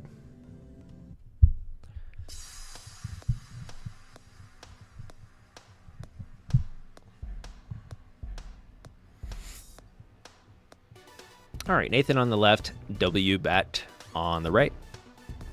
Good luck, have fun. Nathan rocking the colorblind Tetraminos. Kind of similar pattern to Game Boy Tetris.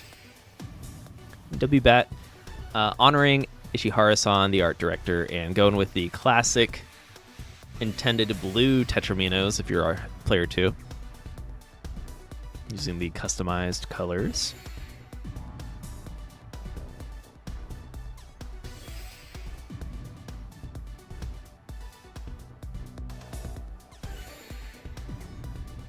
I will admit, I make a lot of mistakes when I stack with the mono colors.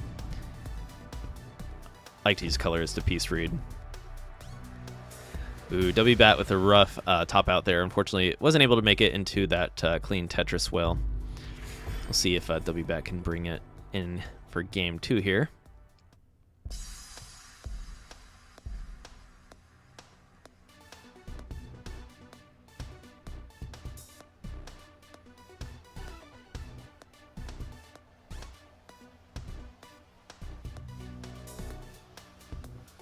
All right, this time around, similar stacking from both players.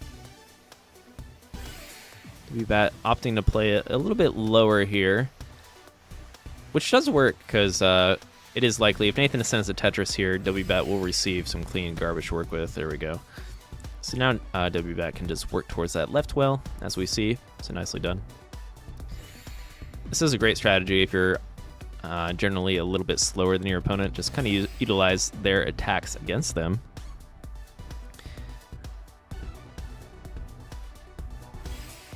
All right, nicely done.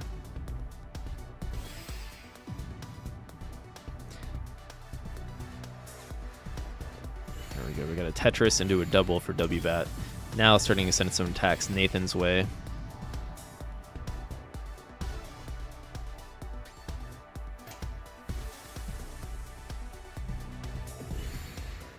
There we go, and a max zone for both players now. We'll see which player decides to zone first and how they want to utilize it.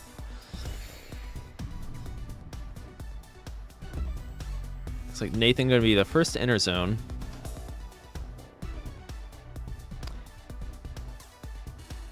This might be tough for WBAT. WBAT is playing very defensive. However, there should be some big incoming zone chunks here. So hopefully it plays into WBAT's favor. Oh wait, we got a perfect clear from WBAT. Very nice. That's like the Akashi Robo Siaka Gohan champion zone charge start there. WBAT looking strong. Unfortunately, yeah, to start the zone at the bottom of the board can be pretty tricky because you're gonna have to be fast to really get that zone line clear bonus. All right, let's see if it's gonna be close. Ooh, use that zone. No, WBAT will top out in game number 2. That was a closer game though. That was just a really huge zone from Nathan, and yeah, that defensive play style is gonna not necessarily like it's not worse. It's just gonna be difficult to deal with that. But GG. I think that was WBAT's first showcase here. So happy to have you here, and hopefully we can showcase you in the weeks to come.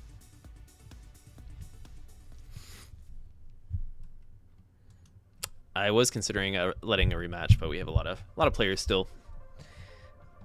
Try to get the most of our time here. So up next, I believe it is Numbers and Toad. When you two are ready. Numbers and Toad.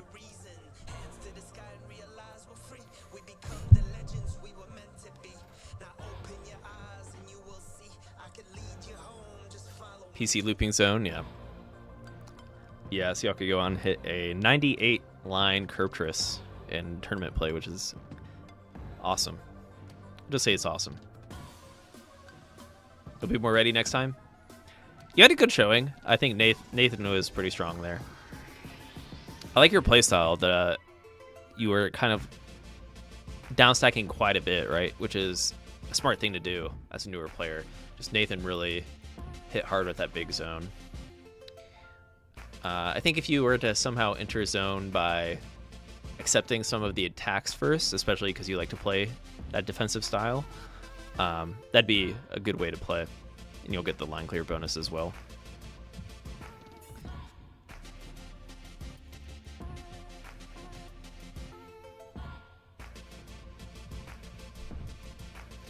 All right, is Numbers around?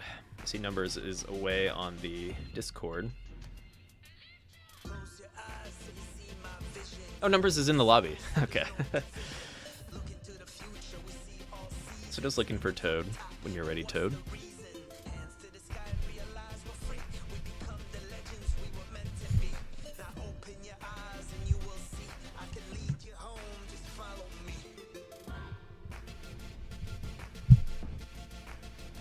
Gonna play Tizago with buff +1.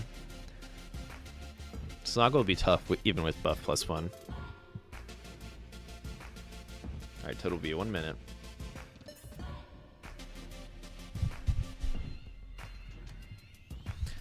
What other matches do we have tonight? I think we pretty much closed off Q. Just kind of...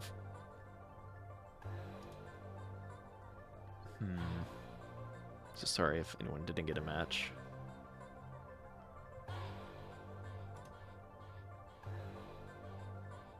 We'll try to work with whatever. If there's any matches that make sense from the remaining queue, we'll try to play it out.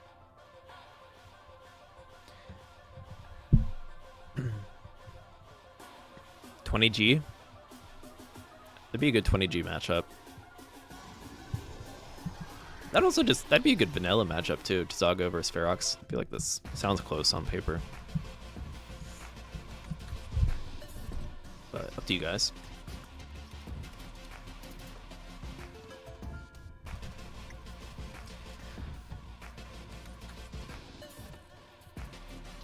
But Numbers is fun to watch. Numbers making their way back into our community showcase, I think the last few weeks. So welcome back, Numbers. Maybe we'll be hanging out in our Discord full moon hangout tomorrow. So if you are playing in the 24-hour weekend ritual or full moon multiplayer event, be sure to stop by the enhanced Discord if you're looking to have a social atmosphere to play some Tetris in. It's a lot of fun. Set up some friend lobbies, maybe do some co-op, stuff like that, and snipe each other in ranked. That's my favorite thing to do. Or just straight up play some single player weekend ritual and just talk about whatever. It's a good time.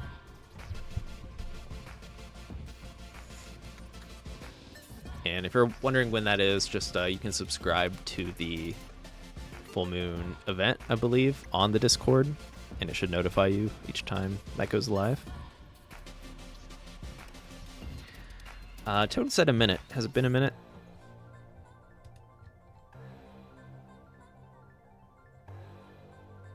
Well, it's been 3 minutes.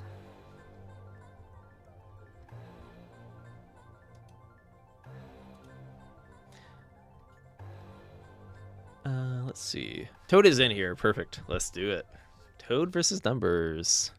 I feel like we've seen this matchup before. Good luck. Have fun.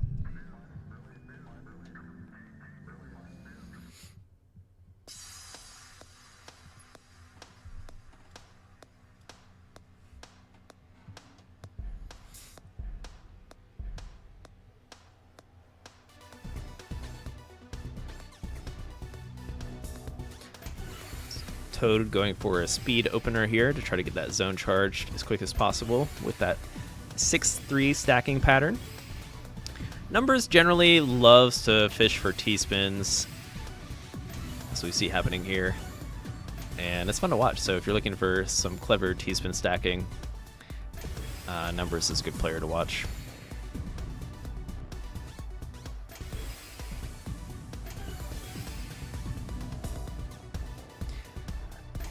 And why is numbers called numbers? Because not really a quick way to say A73292458041. I guess you could say a number, because there is an A in there. And some dashes.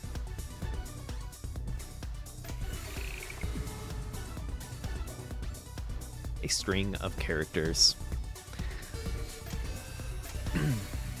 But Toad first enters zone, which if you are kind of bringing the speed to the table, is advised because that'll allow you to also charge up your next zone meter before your opponent has a chance. But as I say that, Toad going for some efficient stacking here. Mixing in some T-spins. Decides to go for a line spin instead there, maybe just to clean up the stack.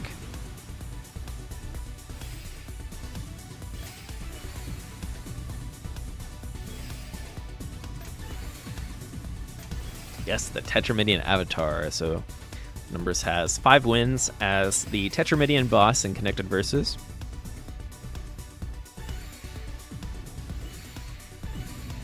Which will be opened up tomorrow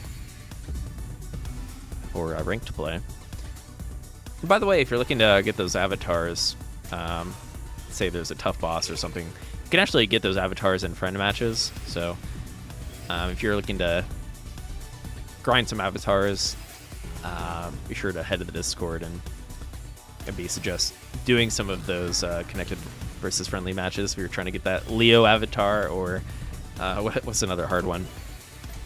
Gemini or Aries.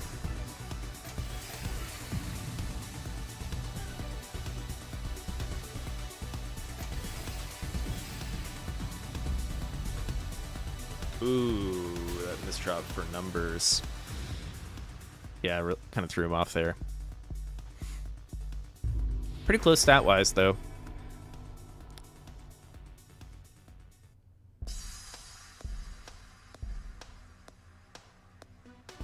Robot to win.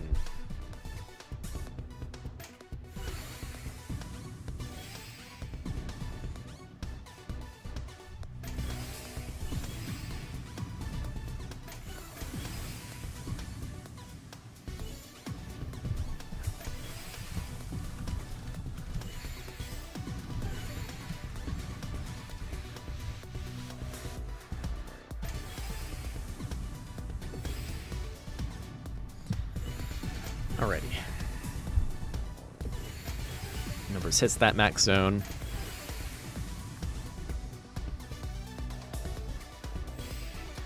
Toad? I was wondering if Toad was going to zone there. There we go. Had a lovely board to enter zone with. Decides to go pedal to the metal here, being the first player to zone. Numbers trying to farm some T-spins. Well, while you are not in zone, or while your opponent is in zone, that's when you know you can stack at your own pace, play some ultra mode, and just try to play as efficient as possible. If you're confident in your ability to create your own attacks and stuff like that, being second to zone is a good way to do that if you want to force efficient stacking. So Numbers stacks over the well there, but able to reopen it with that T-spin double.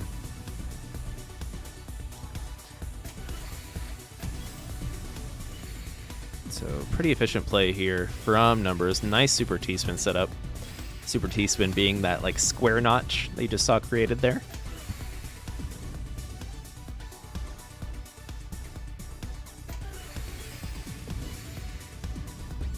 I think super T-spins are probably my favorite T-spin setup. And for me, for whatever reason, they seem the most natural or easier to pinpoint or see. Although C-spins have also become that way for me. Oh man, those are some rough misdrops from Numbers. Let's see if Numbers can stay alive here. Oh, not quite able to get that long bar in there. And that will be it. Toad will take it 2-0. Nevertheless, always happy to see some riveting T-spin gameplay from Numbers. But nice job, Toad. GG's.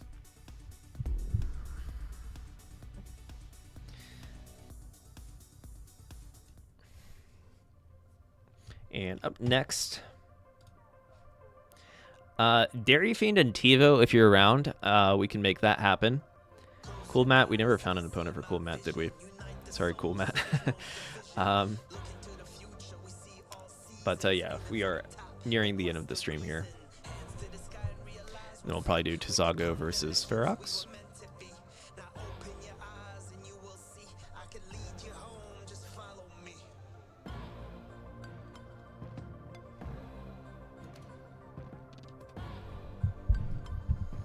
Code should be in the Discord, TiVo. Or it might ping you here in a sec.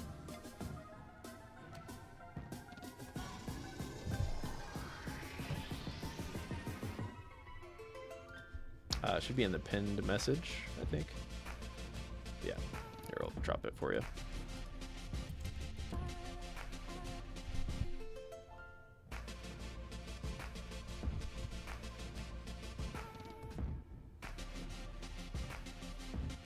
We could do, if Oliver is still around, we could do Cool Matt versus Oliver. It's because I feel bad for Cool Matt.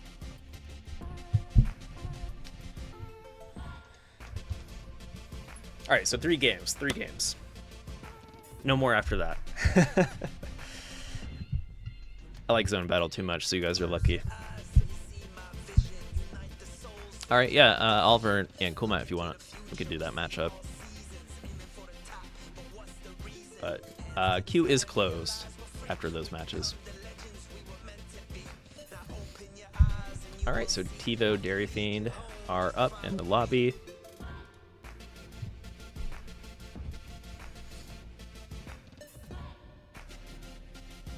All right, good luck. Have fun, you two. We have the warrior on the left and the monkey on the right. Monkey avatar.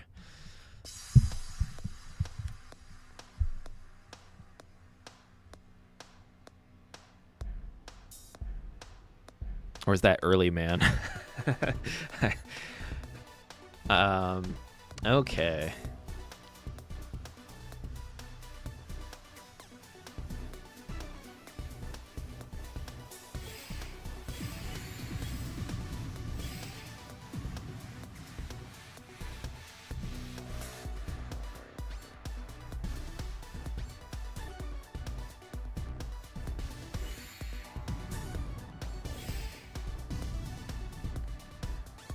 Dairy Fiend sticking to that. Ooh, I don't know if that was intentional zone, but we're getting a little power quarter zone here. TiVo's like, I want to do it too. We're doing a little power half zone.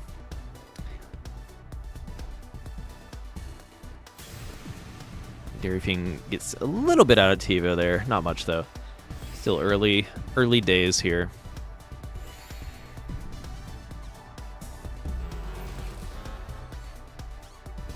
Dairy Fiend, loving these quarter zones.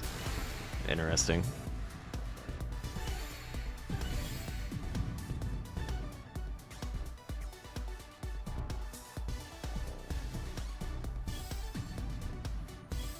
All right, nice down stack there from TiVo.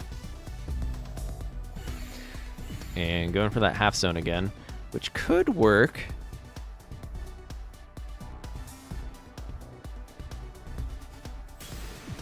Does block that incoming attack from Dairy Fiend. If TiVo can manage to get to that column 8 before Dairy Fiend applies too much pressure, should be in a good position.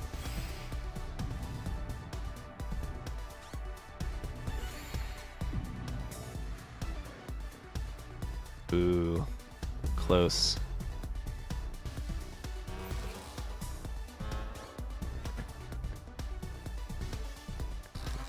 Nicely done, TiVo, working through that board.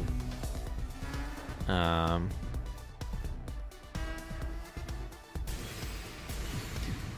think Dairy Fiend might have the better with that garbage chunk coming in. TiVo almost made it to that column 8 though. If he just had a little bit extra room, he had a good sequence there to make it in with the long bar.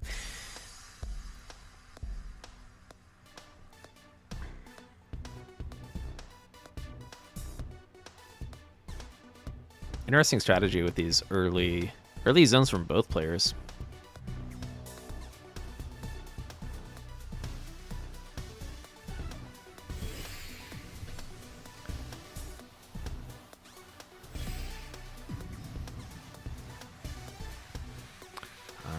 Tivo the first to send some attacks towards Dairy Fiend, who actually ran into some pretty brutal misdrops. So we'll see if Tivo can capitalize here.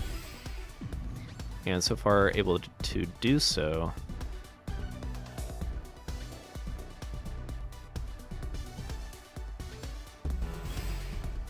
Yeah, Dairy Fiend zoning.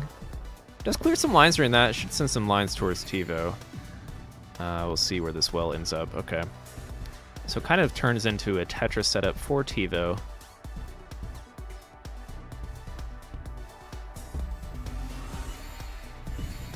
That's what I like to see. Tivo entering the zone with the Tetris there. It's a great way to open up your zone. Just ensure you get some line clear bonuses.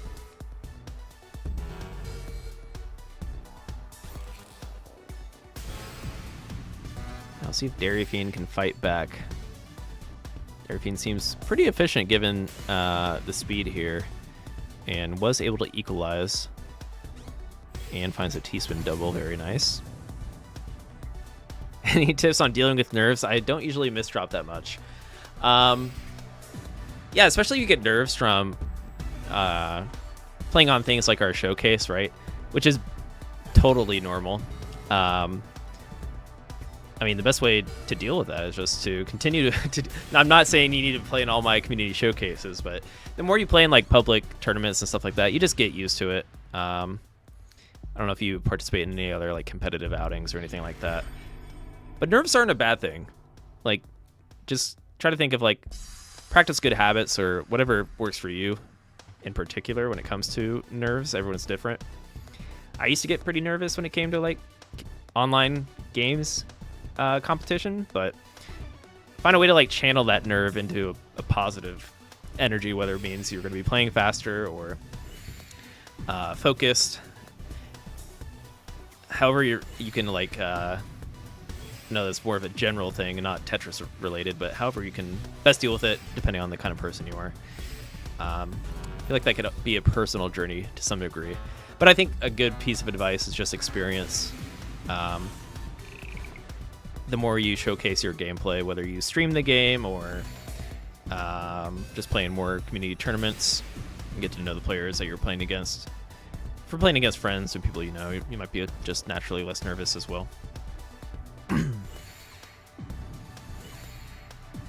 I'd be curious how everyone else deals with nerves. Feel free to share in the chat, because everyone is different when it comes to that kind of thing.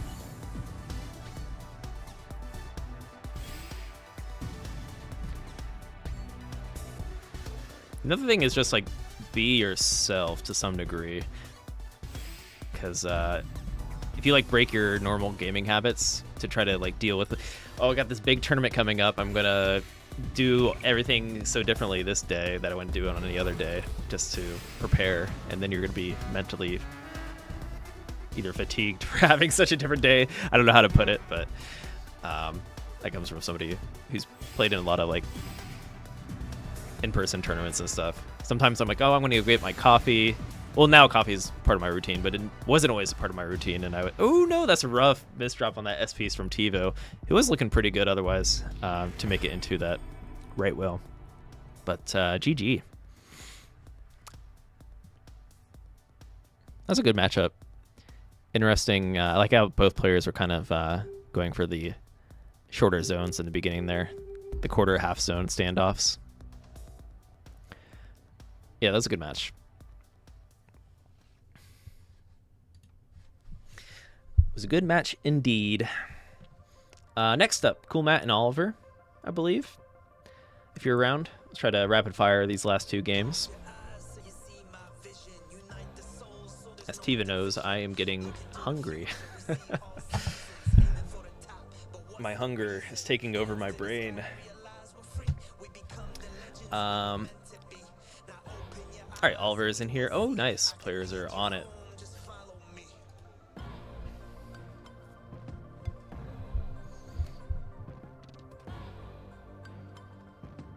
Yeah, we did have a lot of people today, so I'll go longer, especially if we have a lot of people wanting to participate. It's a good time. Got a lot of matches.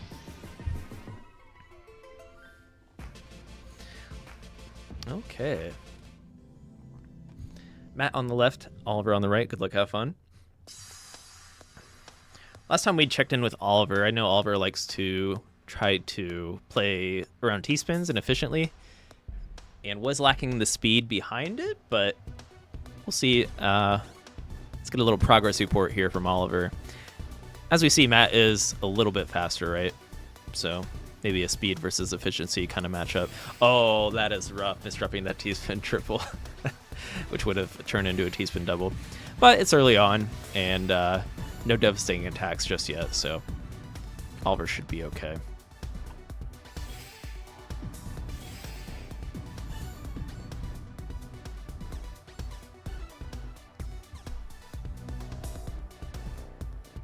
Oh, I read the cue wrong.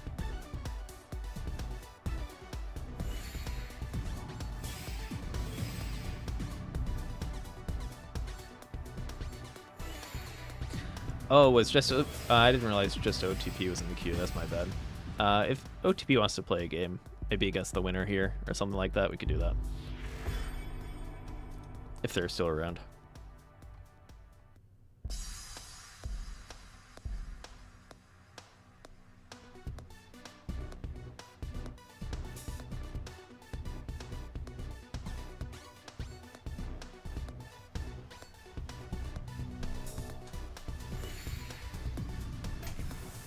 All right, so Matt was able... Sorry, I missed it. Matt was able to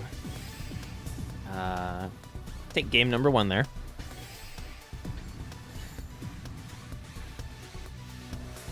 Speed is certainly a skill if you want to lean into playing faster, if that's something you have fun doing. It does translate well into zone battle because speed means more lines cleared, which means more zone charge. You may... To really make it in a zone battle, though, you are going to want to have good line clear efficiency, meaning more Tetrises and T-spin doubles, combos, stuff like that, back-to-back bonuses, in addition to speed. But early on, as you have your personal journeys through multiplayer or whatever it may be, yeah, definitely lean into what you find fun. And whether if it is speed or if it's efficiency, like we see from Oliver, who likes to find clever T-spin setups. Oh, roughest drop from Matt covering the piece spawn. And decider time.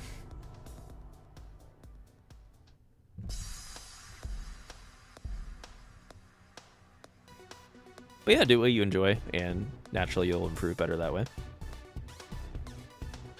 Or at a... If you don't enjoy the game, you're not going to be improving quickly. I think that's safe to say.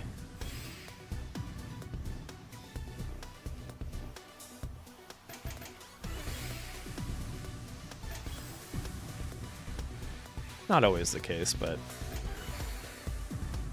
it's a healthy way to practice at the least. All right, nice combo there from Matt. A 6 combo with some doubles mixed in, sending some extra line bonuses.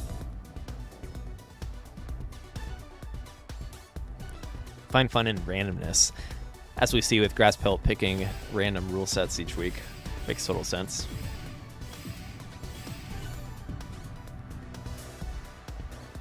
Ooh, Oliver. Okay, Oliver does execute zone. This should be a good zone if Oliver can get another long bar sooner than later. Don't see the long bar coming, though. But still has a good down stack and follow up here. Yeah, instantly getting that cortisone charge. So Oliver isn't in trouble. Because it is still phase 1.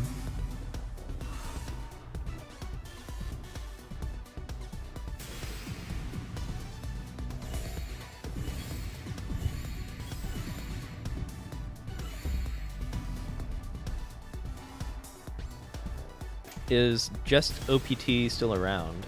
Let's see if they're on Discord.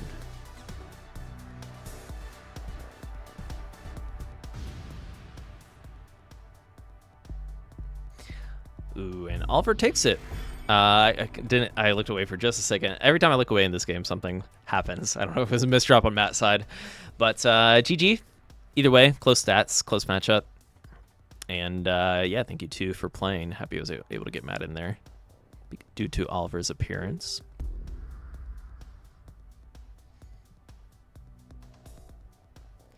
And if OPT is around, maybe we'll get another matchup in there with one of you. Otherwise, we're going to hop into Tazago versus Ferox. Okay, we'll do OPT versus Oliver. Oliver, if you want to play one more, just so we can get this final match in. I don't see OPT on the Discord member list. Am I crazy? Oh, I do now. Okay. They're offline, but...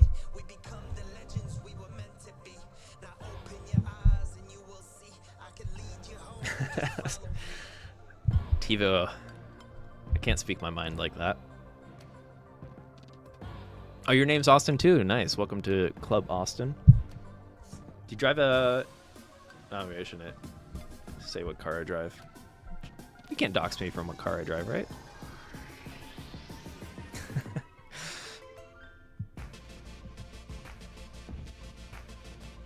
I drive a very basic car.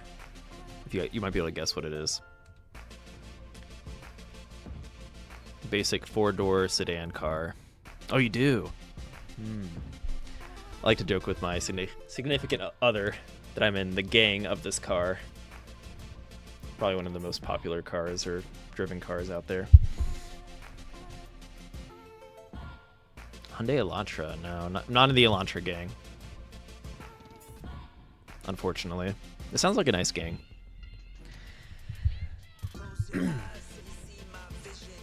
It's a Toyota, so there's only a few options from there. All right. So Oliver's still in here. I don't know if OPT is even here. And given the... Is OPT in any chat? Going once, going twice?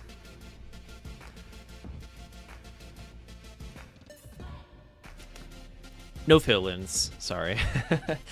We'll just run through who we have here. We had a lot of matches today. That was good stuff. How about we just get Ferox and Tazago started, and then if OPT shows up, we can get that match started.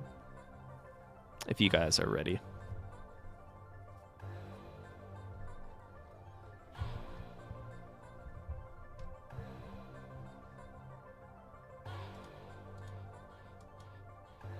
Oh, I see just OPT typing. All right.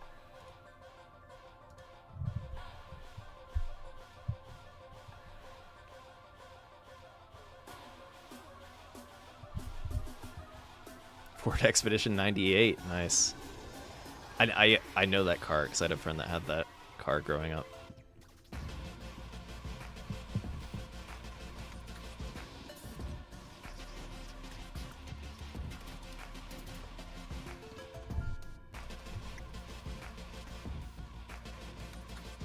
Oh, it's okay. You don't need to rush OPT, TiVo. We're chilling. I mostly am joking when I say I'm hungry. Joking, there is a hint of truth to it. But no, it's a pleasure to commentate and hang out playing some good old zone battle Tetris, something I love. But yeah, once OPT's in here, we'll get started.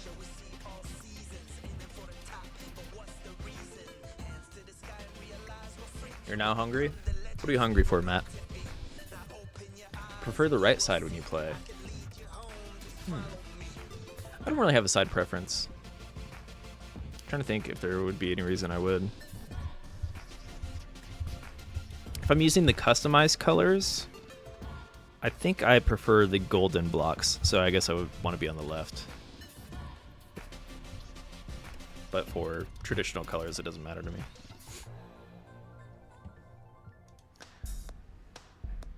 All right, so we have OPT on the left, Oliver on the right. Good luck, have fun.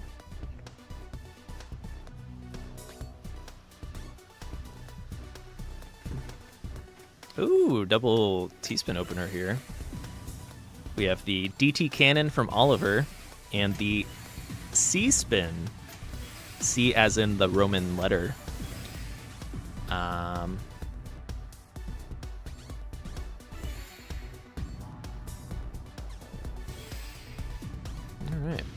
Ooh, an early top out from Oliver, unfortunate.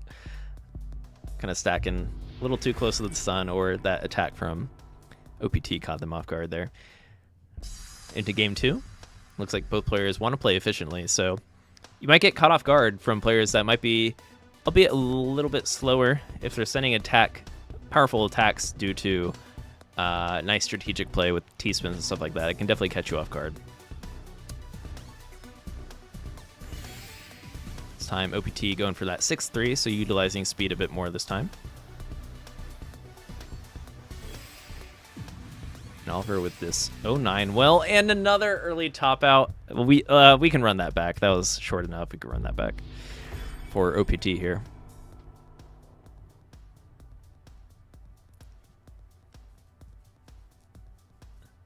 Run it back. Run it back.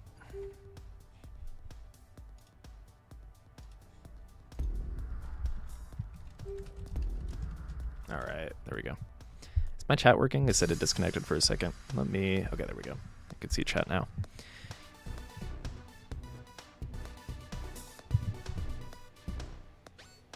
Yep, that's OPT on Discord. Has the, I think, Chinese characters.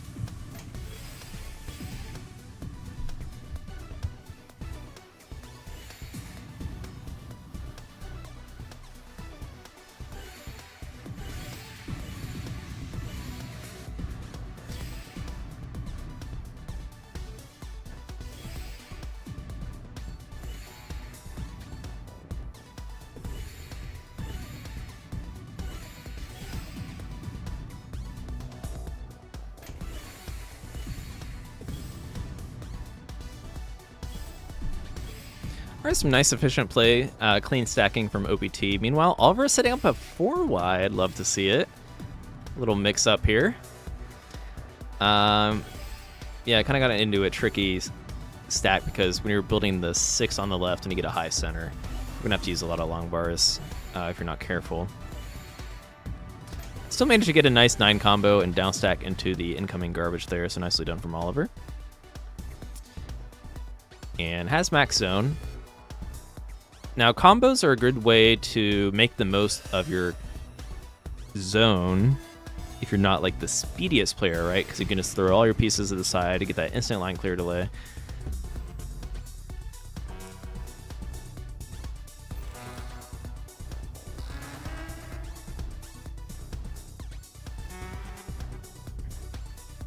Ooh, we're going for the triple here. Yes, T-spin triple setup here from Oliver. Actually, turns it into a T-spin double because it was kind of incomplete, but it still stacks nicely into a center well here.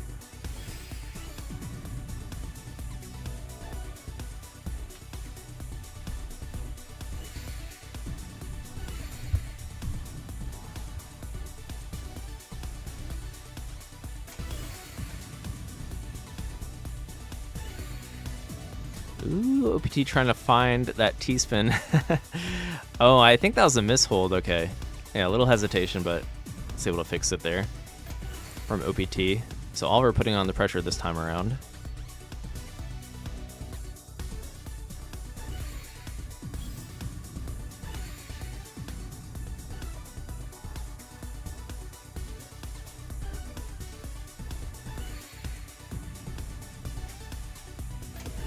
Nice T-spin setups from Oliver, putting pressure while OPT is at the top of the board, and OPT can't handle it. I think OPT wanted to at least get that Tetris before hitting zone, which I respect. So it was kind of taking the gamble there to get caught up against Oliver following that pressure.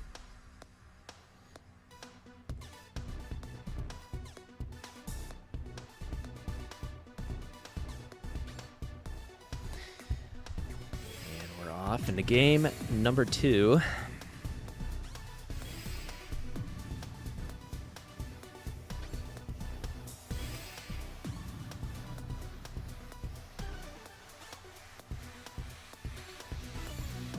I saw from OBT utilizing a double long bar to accommodate kind of a interesting 6-3 stacking pattern.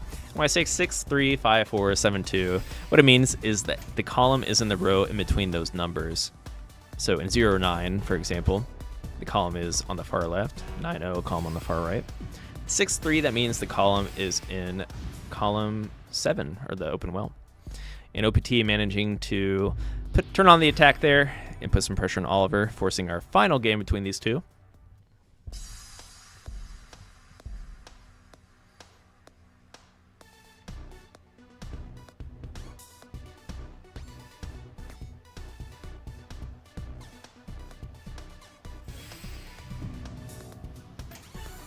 Because, yeah, Matrix is 10 columns in all. So when you say 6-3, it means there's going to be 3 columns to the right, 6 to the left, meaning it is in column 7.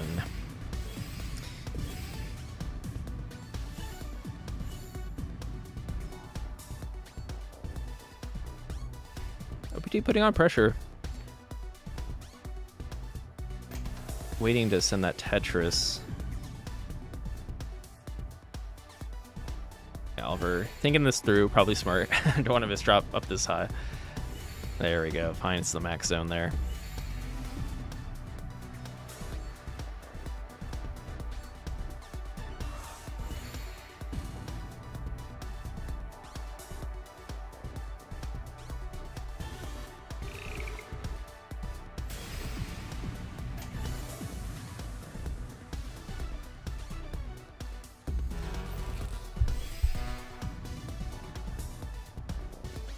Alright, this looks like a pretty good entry into zone for Oliver, who was able to tank most of OPT's zone there, so this should be a nice rebuttal. Even setting up for this final T-spin up high. There we go, that's a really hardy zone. 42 attack Perfectress. This could be lights out. Oh, I think OPT not too careful with the tanking there. And Oliver takes it. GG.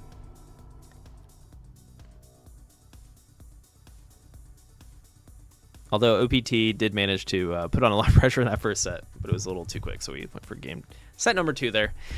Good matchup. And yeah, that is it for this match. Oh, they readied up anyways. All right. Either way, we have Ferox versus Zago up next. Sorry, guys, I'm not watching this again. Why is it not letting me change my scene? My computer's being weird.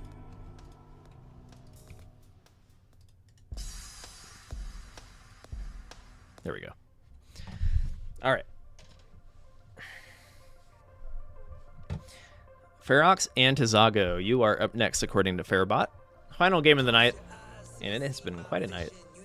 So thank you everyone that has been playing. Are we doing the 20G setup, or are we doing it vanilla? You guys let me know.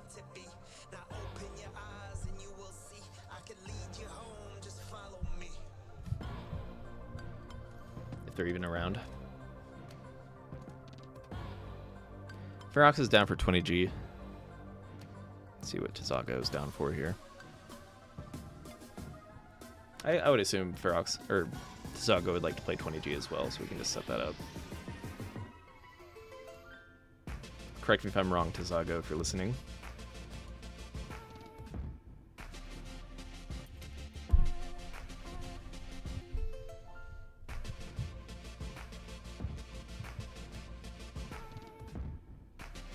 Best of the best for last.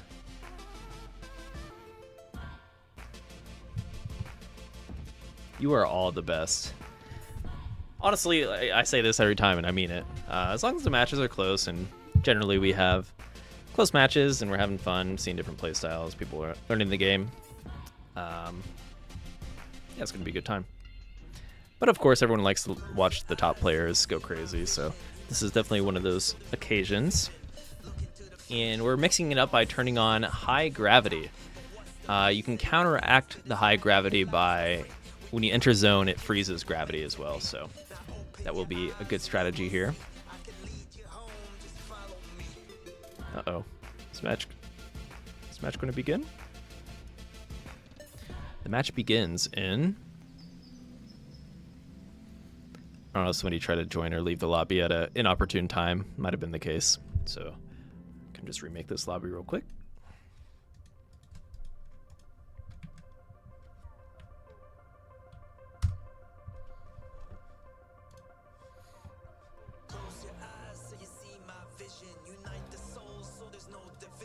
All right, gonna remake the lobby.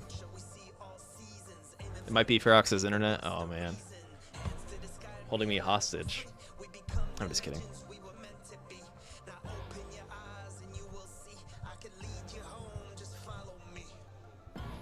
It's rebooting the game.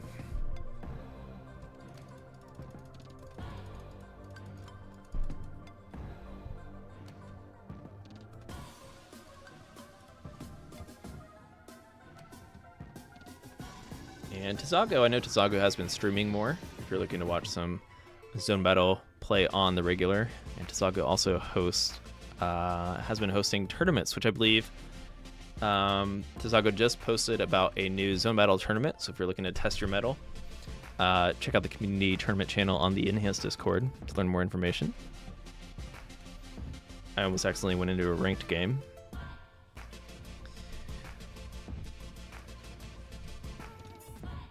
All right, kind of like this room code.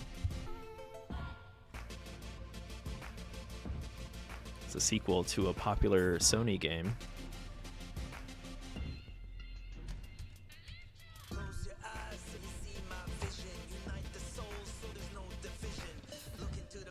Oh, I need to turn on 20G. All right, 20G is on. Good luck, have fun.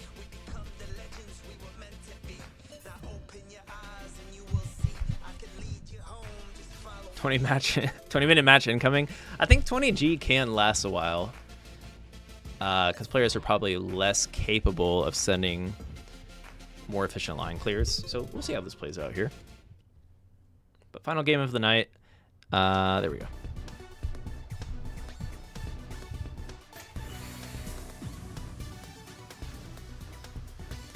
So we might see some score attack strategies in play, where we had like a mini ST stack opener from Ferox.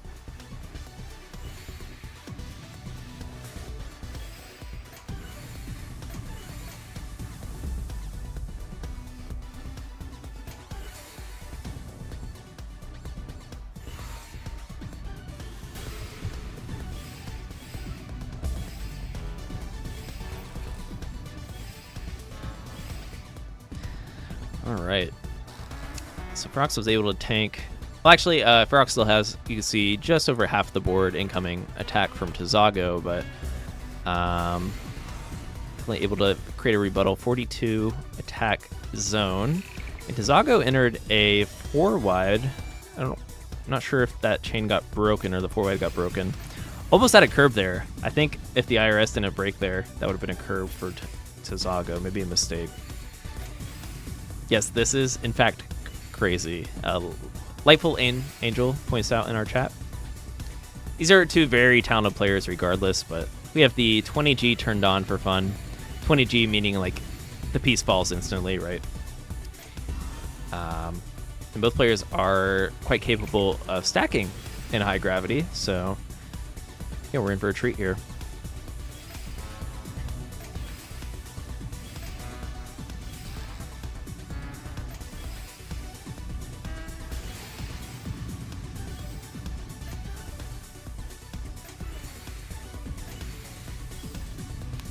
I feel like the 20G does make it look faster as well, just with the piece instantly falling in. Kind of reminds us of like Tetris Grandmaster or the faster like Tetris arcade games.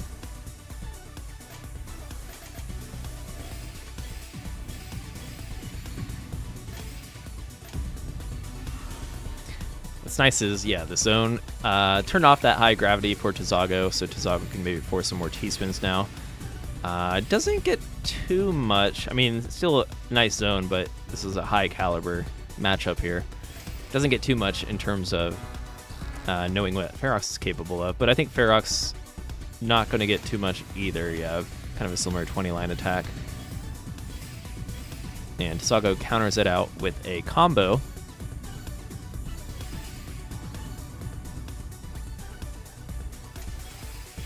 Nice T-spin setup from Tizago. Since we are on this instant gravity, generally, if you're going to be setting up T-spins, you want to have like a 7-2 well or something much further to the right. If you have your Tetris well in the middle, your pieces are going to be instantly falling into that area. So yeah, typically on high gravity, you're going to see players utilize wells. By well, I mean like where your Tetrises go, on the sides rather than the middle. The middle is not really easy to do. In some cases, impossible when it comes to maintaining efficiency. I like Tizago's strategy, though, of going for these combos. You should be able to stack these effectively in high gravity situations. Oh, no zone for Tizago and not able to start that combo. So Ferox takes game number 1 with a whopping 1.5 million thanks to the higher level. Oh yeah, the line clears go a bit faster. That's true. Always kind of forget that. Good detail.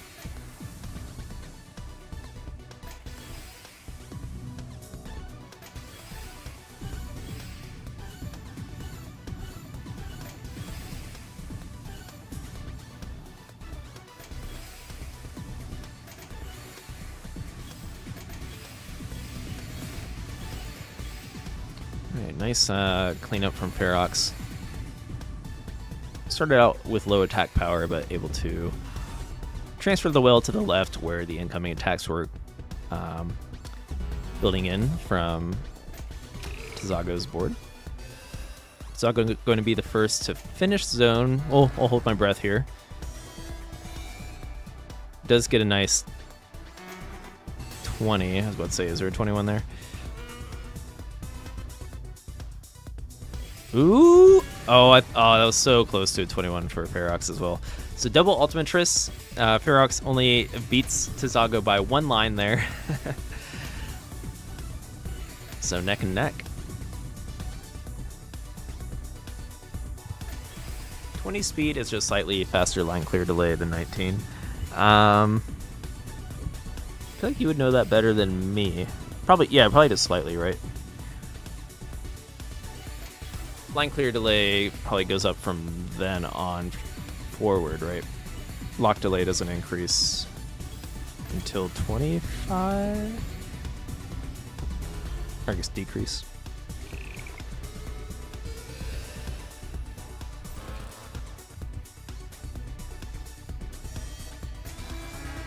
Nice 20 from Tizago there.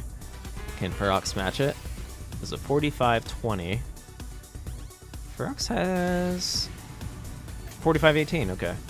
It's not quite the same amount of line clear bonus, but it's a bit more efficient in terms of T-spins and Tetrises.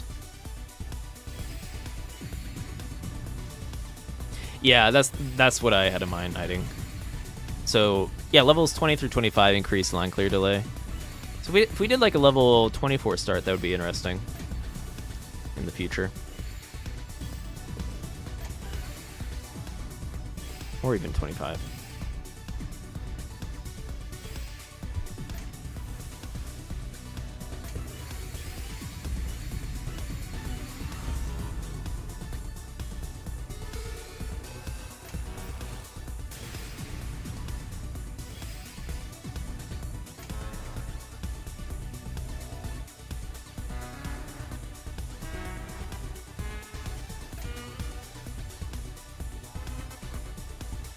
Ooh.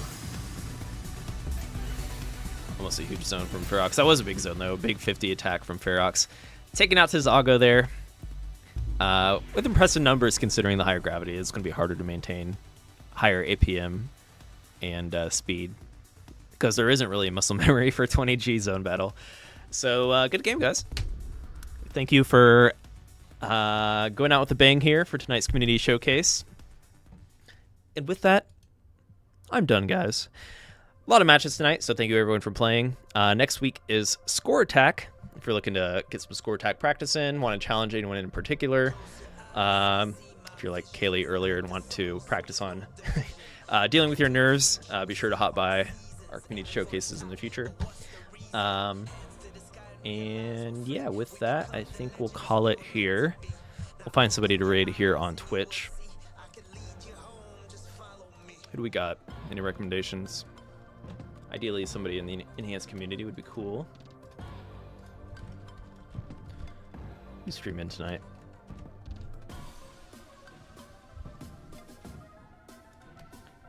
Classic Tetris.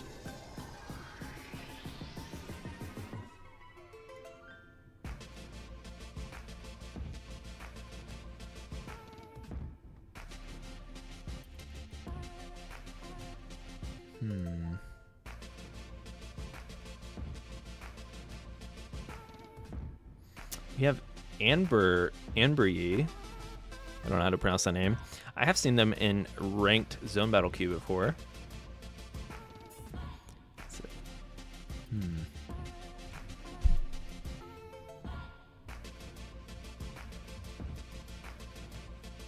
pop up. Oh, you know what? Maybe we will just raid CTWC because they're doing a Washington event, like a regional event. Then I know some of our TEC players might be attending, so we'll say hi to them.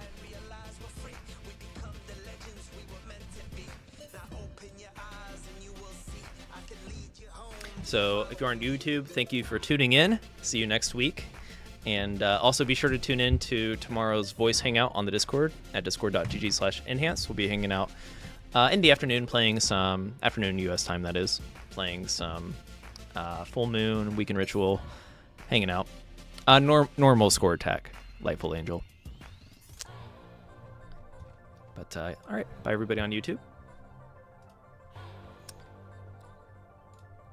And on Twitch, we're going to throw that raid.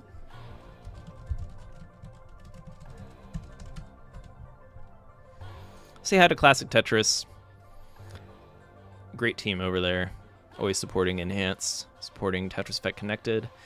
And just an awesome community all in all. So you should see what they're cooking over there. And I'm guessing it's Friday Night Friendlies right now. Or no, I'm sorry. My brain. Yeah, we're going to check out the Washington State event. And everyone have a good weekend. Bye all.